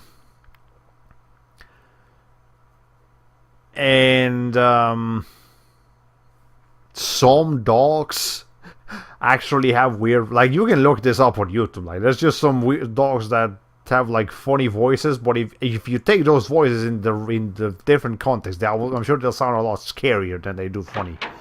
Anyways, nice stock scream. Well, we'll find out about that. Okay, where is this place? Oh! I have no space. Hold on, let me go back and like fix my inventory issue. Alright, but anyways, we did just hear a scream come from here, so we'll have to take care of that. Okay. Anyways, yeah, so I had an idea for a horror game. It's like the basic gimmick of the game is that a lot of horror games will just like make you avoid combat as much as possible.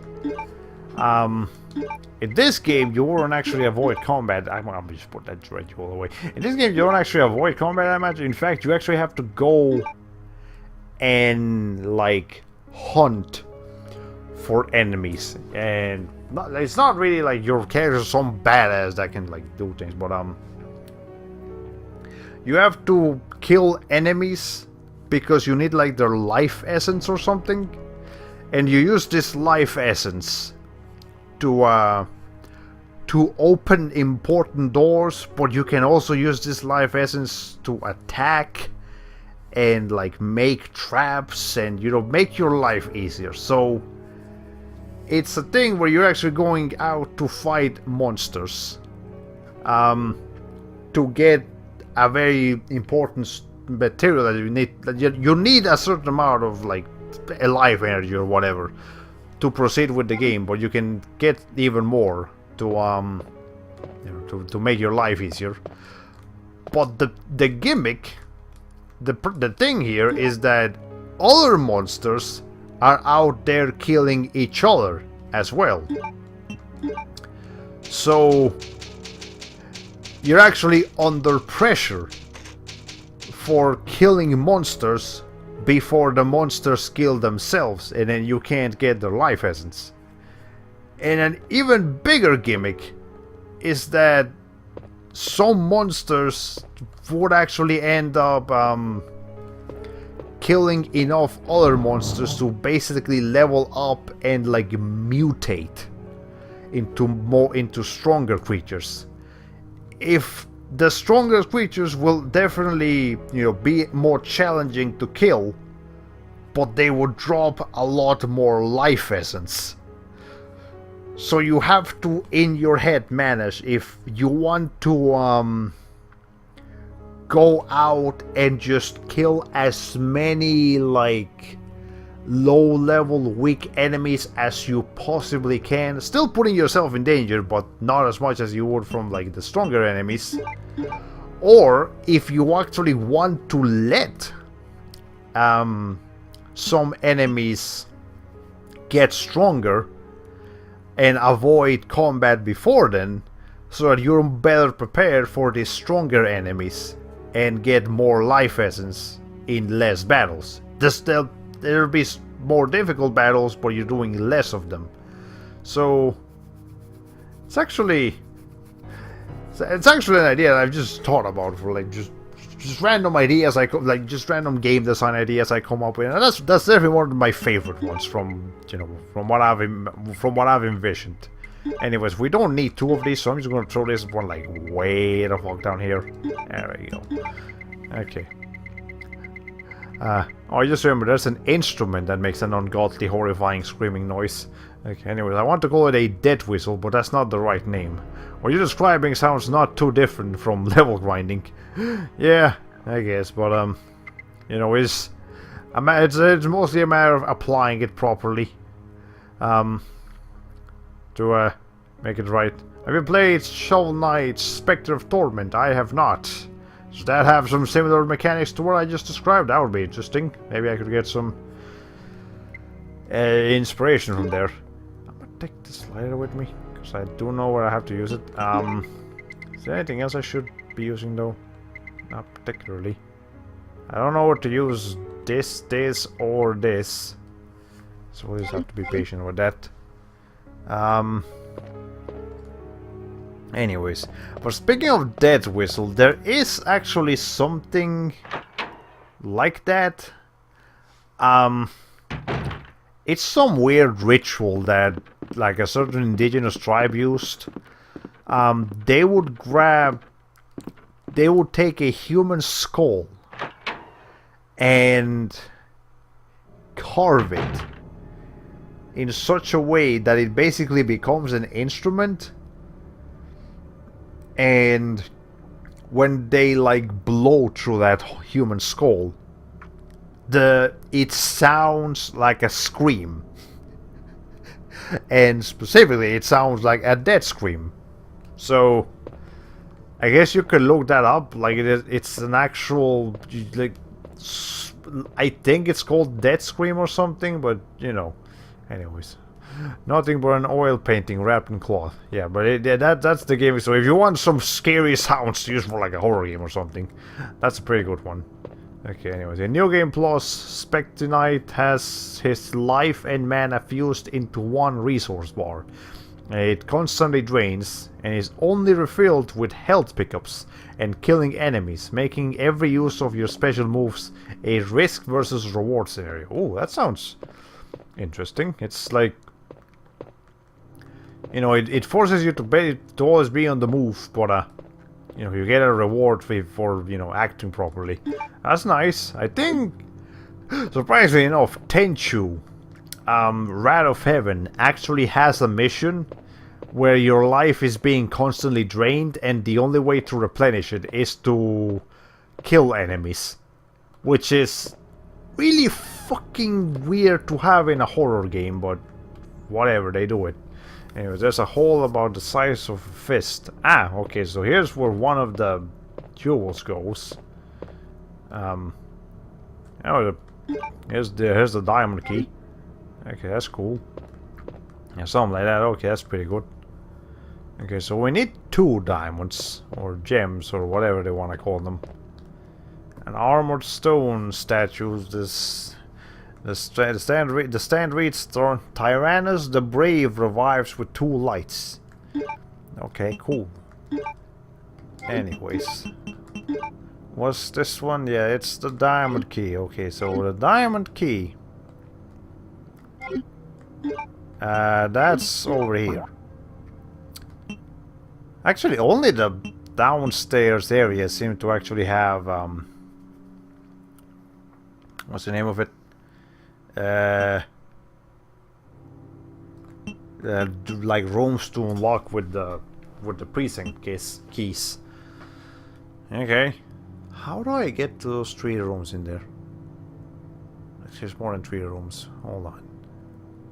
There's no room that connects to them, so I either have to come in from upstairs or something like that. Yeah, probably. Okay. You just called attention to a horror game. Oh, I meant just a stealth game, not a horror game. I'm sorry, gotta get hold of that Infinity Stone so we can revive Thanos. Oh man. Anyways, no, yeah, Tenchu, the stealth game, not the horror game.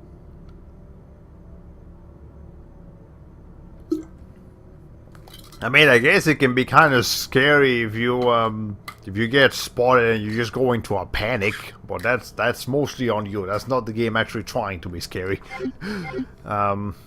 Okay. Do you see this camera shot and how much focus there is on that window up there? I don't like it. Oh, whatever. Okay.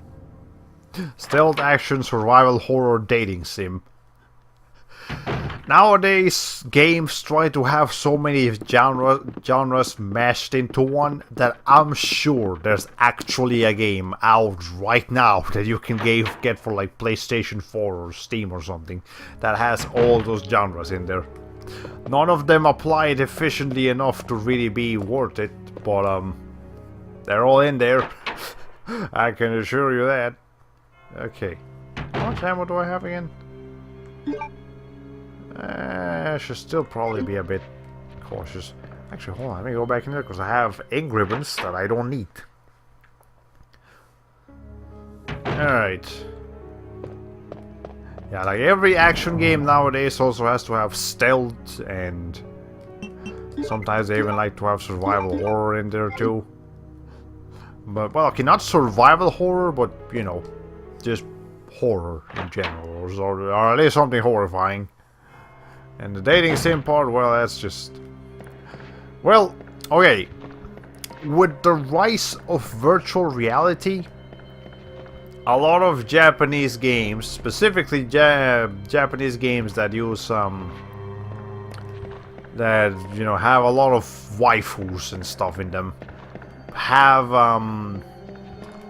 like a virtual reality mode where you get to date your waifus. So, you know,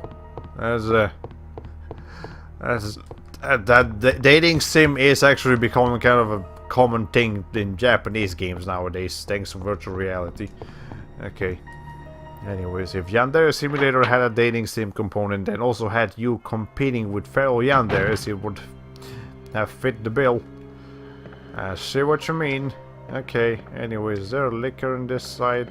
No, there isn't. But there's definitely a liquor here somewhere. I hope he's not close to the door, because I'm about to go out the door. Or maybe not. So will it be okay to just like walk around? Fuck it, just run. Ow. Never mind, don't run. Hey! Okay, that almost hit me. That was like a millisecond from hitting me. How we doing? Okay, we're still on yellow caution. We're fine. Not perfect, but we're fine. It seems to be broken. It won't work. Well, that's unfortunate. Let's see. So anyways, I mentioned this yesterday in your stream, but I guess now it's time to mention it in my stream. Rusted gear. The most popular liquor can be found in the liquor store. Anyways, square. Oh, that's for the crank.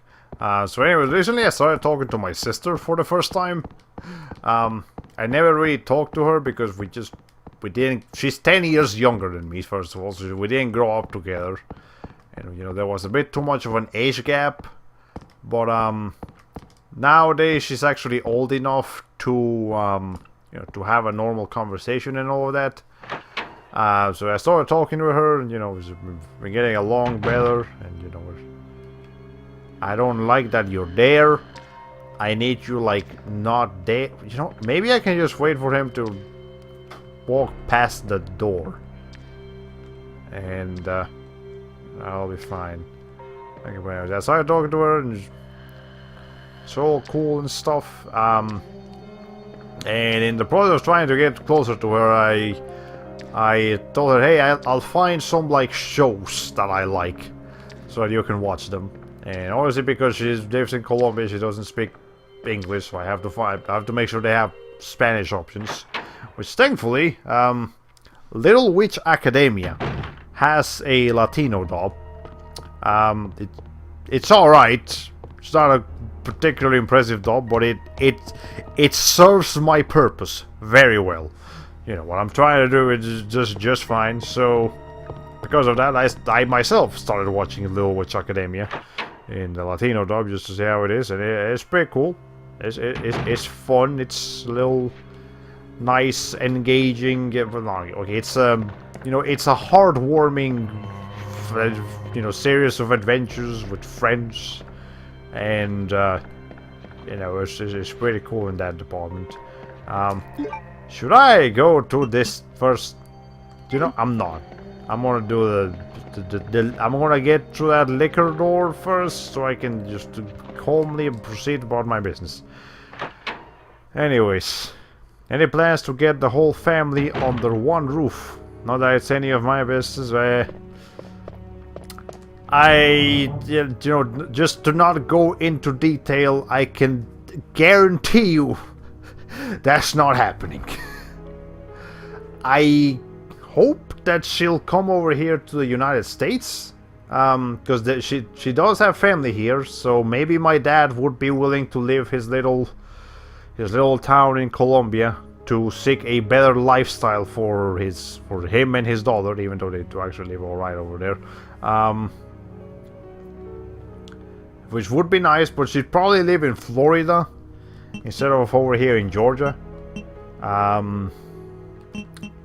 But you know, just one state away is much preferred over like half a continent away.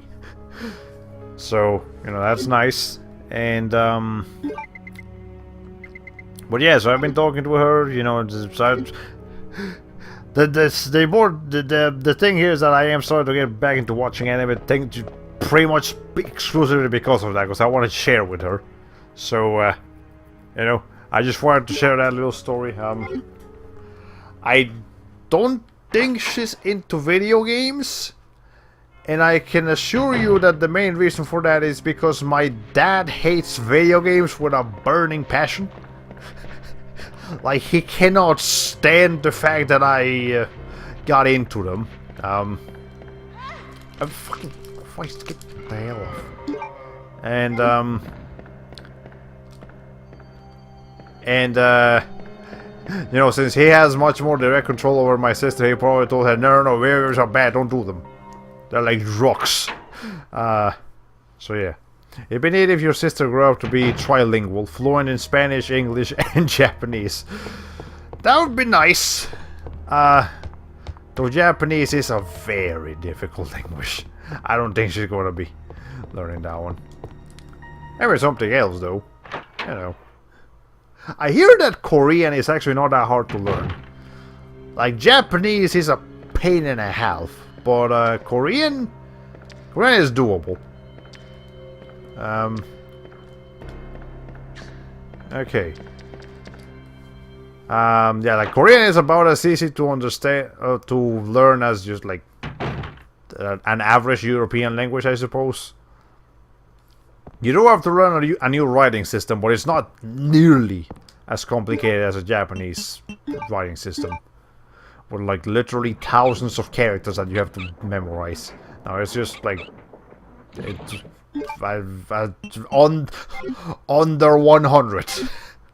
I can say that. Okay, but yeah. Anyways, really, I'd never even considered learning Korean. Yeah, apparently it's like I don't think it's gonna be like easy because learning any language is a difficult task. But power source for the clock, the gears are clean. Okay. Can I press the button? Looks like a switch. Would you push it? Sure. Oh, it's missing a gear. Well, I guess we can't know anything about that. The iron plate seems to have been recently moved. Okay. Can I move it again? No. Okay. Well, we unlocked part of the puzzle here, but I guess we haven't unlocked the whole puzzle. We're still gonna have to come back here later. God damn it. Okay. Clean. But yeah. Apparently in fact, I think the reason I know about this about Korean is because there's actually an ASMR YouTuber that has like 2 videos of her just teaching you Korean in a soft ASMR voice.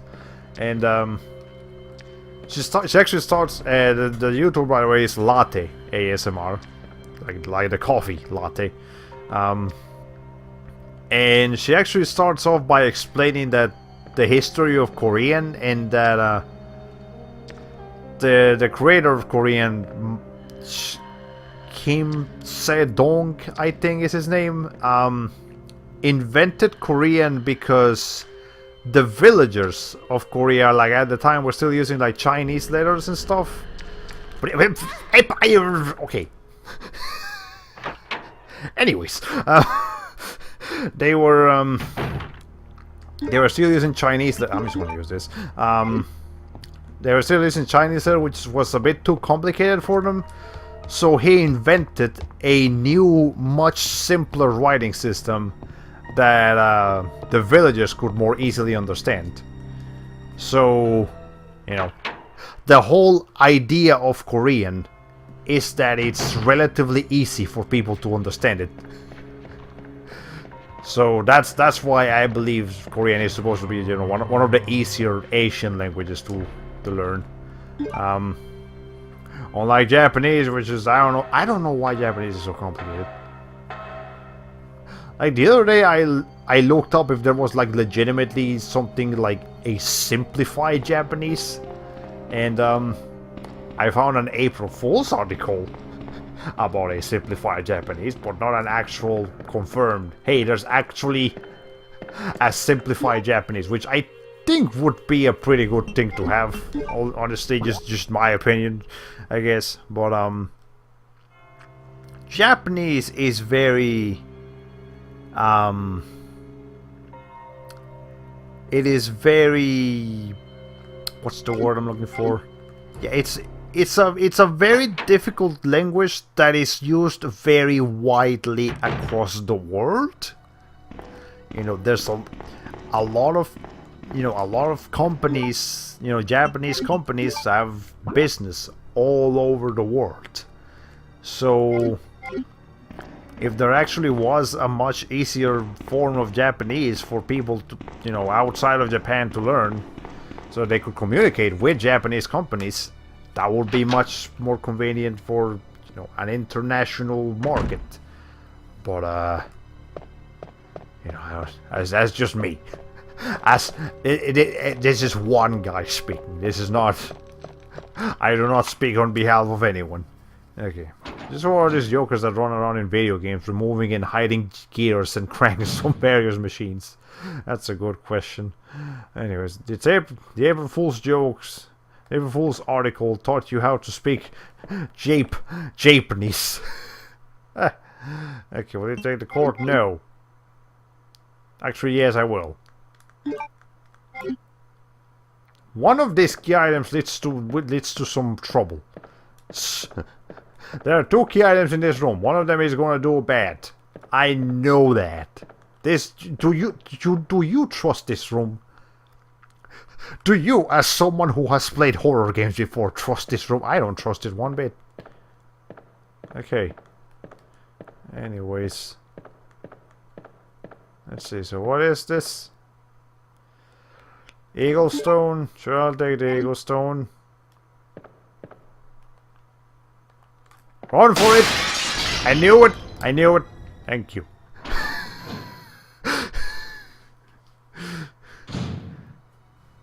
Okay, and you can just stay there, Mr. Man. I'm not coming back to any of those rooms. Alright. Anyways, we got another door that we can unlock with this now. Okay. Can't really see anything, so it's hard to say. I see it now. Okay. Anyways. You know what? I'm gonna turn the brightness up a little bit. It does look a little dark now when I look at it. Okay. Let me see. Properties. Configure.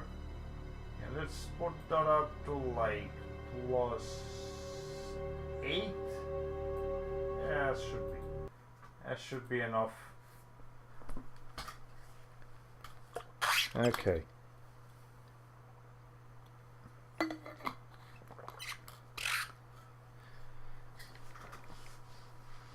Just gotta wait for this thing to load.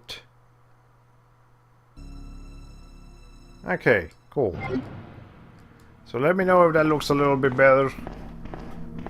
Or if I should still turn it up even higher. But I do know horror games, like the idea is that they're dark, but at the same time, if it gets too dark, then it's just, you can't be scared if you can't see it. That's not true, but you know what I'm trying to say. Okay.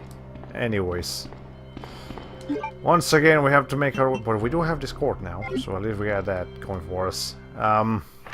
Anyways, I think this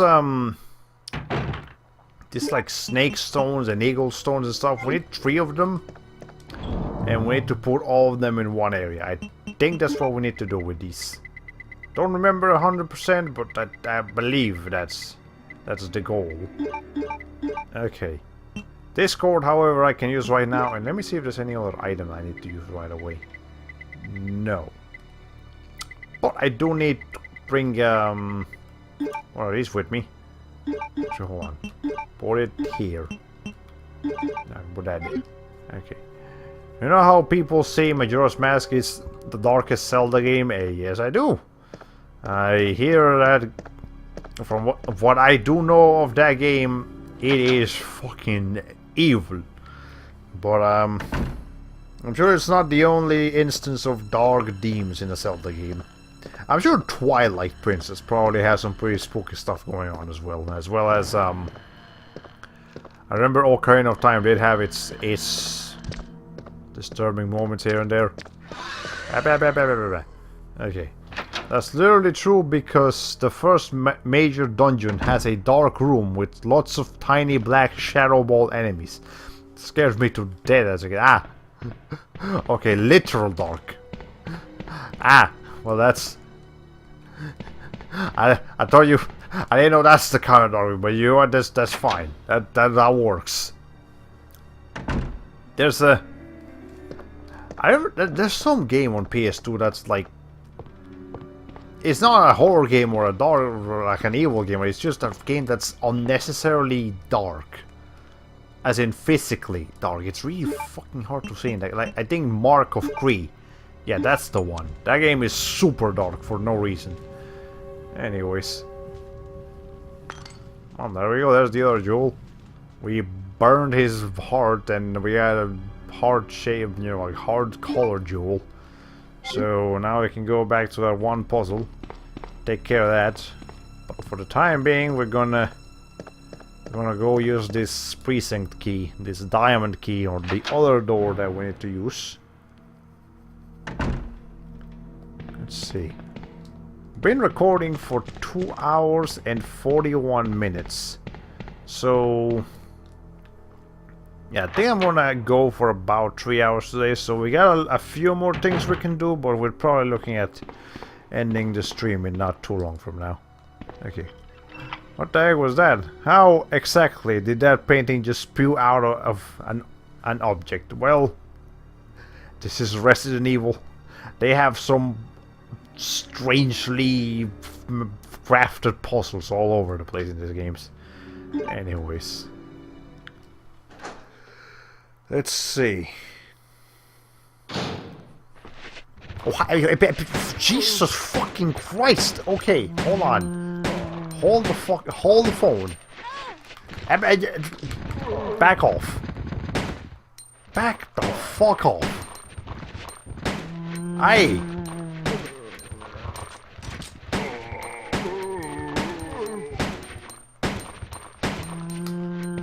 Okay. God damn.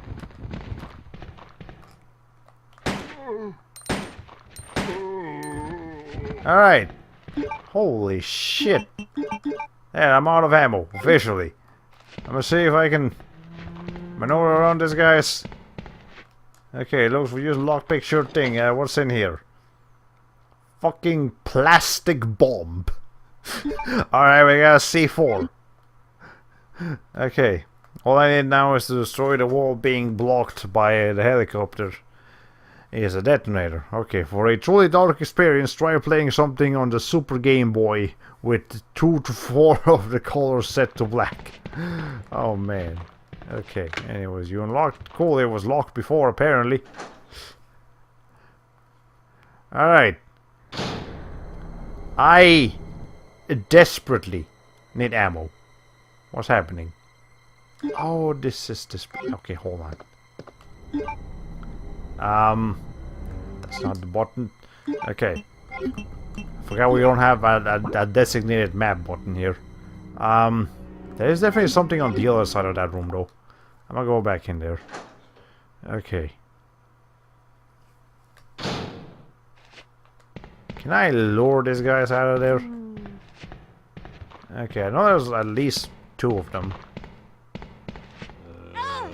3 of them, apparently. Hold on. Okay. Film, sure. Anything else in here? I don't have ammo, so I'm just gonna have to use health instead. As a resource. Alright.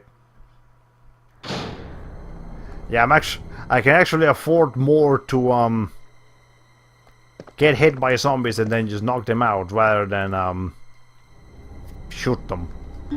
Okay. Was the film really worth all that trouble? Not really. But sure, but we got it. So at least I can tell what's the deal until I develop it. Okay, cool, whatever. Let's see. Okay. I know what's happening in there. I'm gonna explore the rest of this room beforehand. And then I can go in there. Alright. Let's see. Anything else in here? As you can see, there's like party hats and shit in here. They were actually gonna have a party. Okay, actually, I think this explains it right here. Hold on. Memo to Leon. To Leon S. Kennedy, congratulations on your assignment to the Raccoon City Police Department. We all look forward to having you as a part of our team and promise to take good care of you. Welcome aboard from all the guys at the RPD. So they were gonna have like a welcoming party for Leon. Because this is actually Leon's first day. I think he might have said that earlier, but you know, this is Leon's first day on the job. Then his last day on the job. Well, okay. Yeah, Leon doesn't join STARS. Leon just like gets directly hired by the government after this incident. But you know, they're gonna have a cool, fun, welcoming party for him, and then everything went to shit. So you know, as the opposite usual, cops get killed one day before retirement cliche. Yeah, no, single cop survives. Is what actually happens here. Anyways, I'm out of space already, so I actually need to go back and once again rearrange my inventory. At least I don't have to deal with these guys. There's 3 zombies in there, and I don't need to deal with any of them anymore. Okay. Let's see. Let me go ahead and drop my items off in the item box. But not before I develop my film. Okay. Let's see. No space, no health, no ammo, which is kind of odd now that I think about it. Yeah. Anyways. Film A. It's an arm with an eye on it. Code G human body experiment 9/15/15/24. Well, okay. G virus. It's an experiment being run on a human body part. It makes it much more monstrous than the T virus. So there you go. By the way, lickers are just super mutated zombies. Like, a zombie is a human that has been exposed to, you know, probably a somewhat minor amount of, I forgot to use this thing. I had to go back and use it. A somewhat minor amount of T-virus. A licker has just been plagued with T-virus all over their body.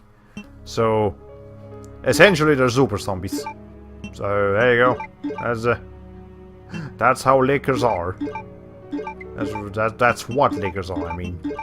Okay, anyways, I'm gonna need to remember to use that thing later. Do I need to bring anything with me? I don't think I do. Alright. It's a Metroid. Yeah, it actually kind of looks like a Metroid if...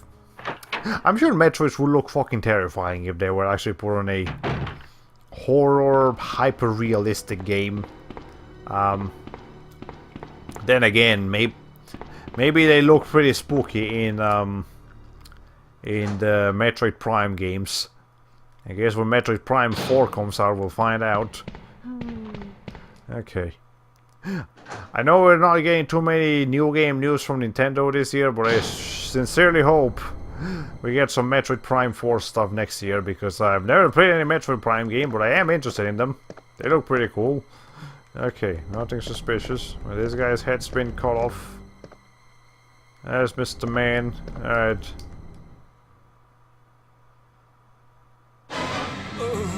Oh no!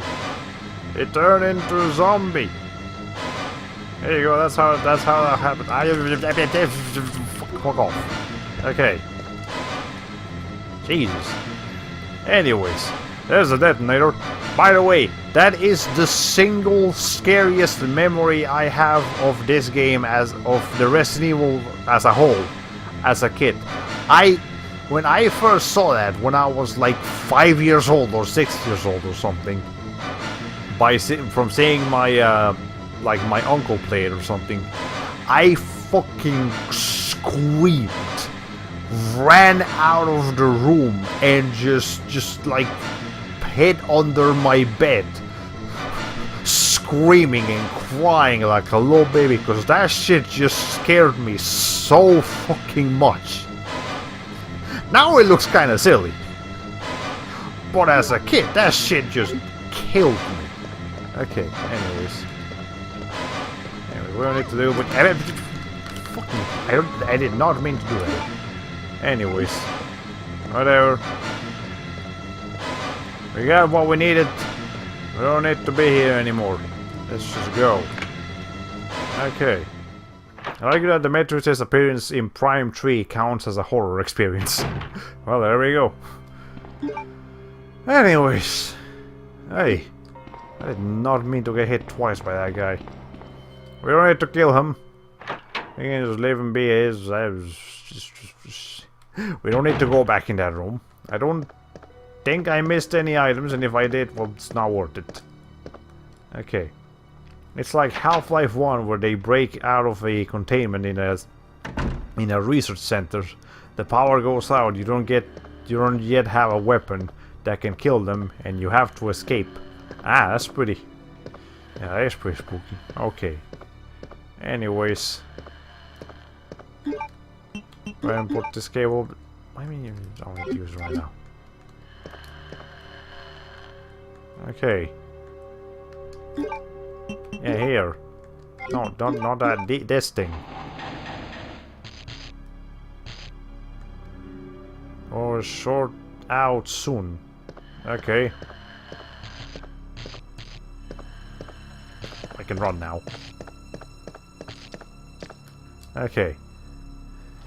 But anyways, yeah, so the windows were open.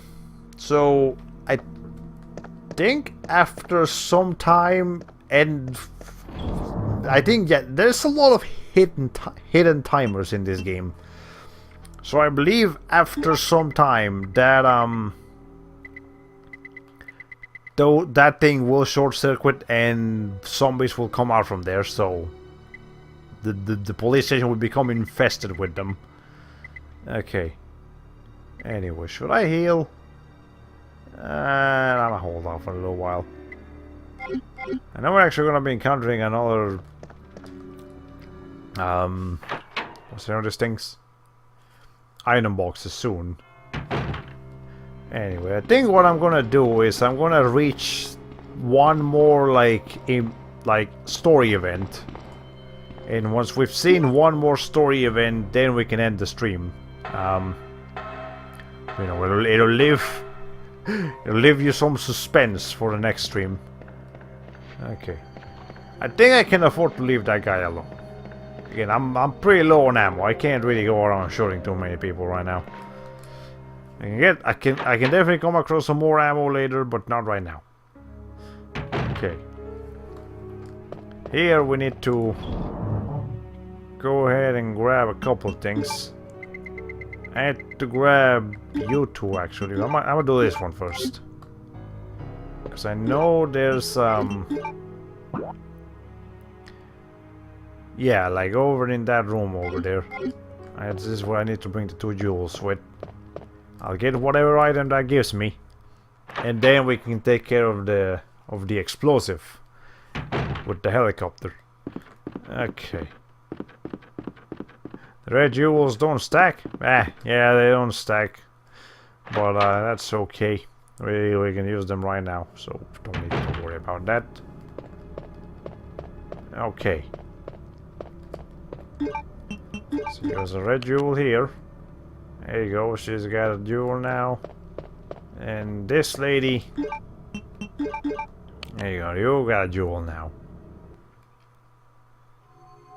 And we get an FMV cutscene for this and everything. Okay, so now we can grab... hold on. We take half a blue stone. Sure. Take half a blue stone. Nothing inside. Okay.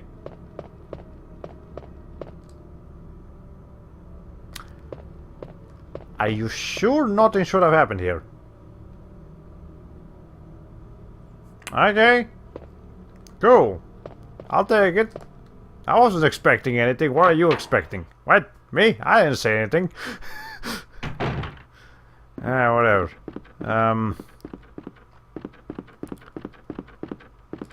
Again, it's been a minute. I don't exactly remember where all the jump scares are. I remember where some of them are, but not all of them. Okay. Anyways, we're gonna have stones. I guess we'll put it here. We bring this and that. What's the? Oh, I have it on my inventory right now. Okay. Combine you with you. Now we've got bomb and detonator. Cool. Also, well, let me check something about that. It looks kind of silly to have like that dynamite sticking over a bomb, like a gun bomb, or whatever. I can clear the records with this thing. Do Let's Players have a name for this, where it's not blind, but you've forgotten a lot of things? Semi-blind, kind of blind, blind-ish. I don't think there's a specific term for. I played this game before, but it's been such a long time that I forgot how it works. It's just I did play this before, but it's been a minute. But it's been a minute, so you know. Okay. There we go. Okay, let's see what's over on the other side here. Wow, that was just... Okay. I'm going to call it age blind. You know what? That's a good term for it. I must start using that. Age blind. That works. Okay. So what's happening here?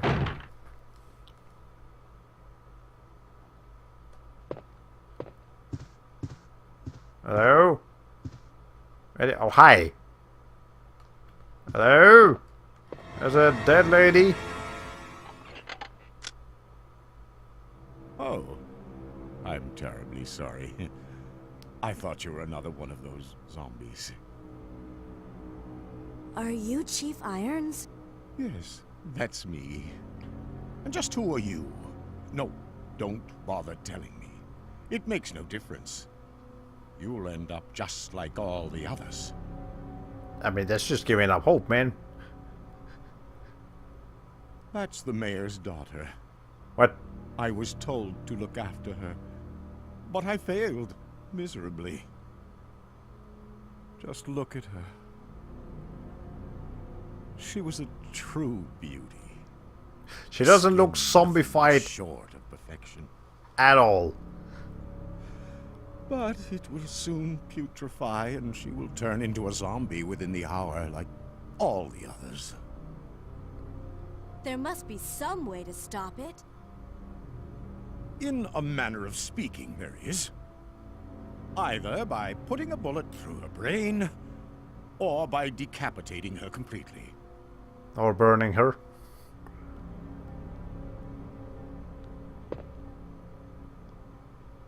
And to think that taxidermy used to be my hobby. But no longer.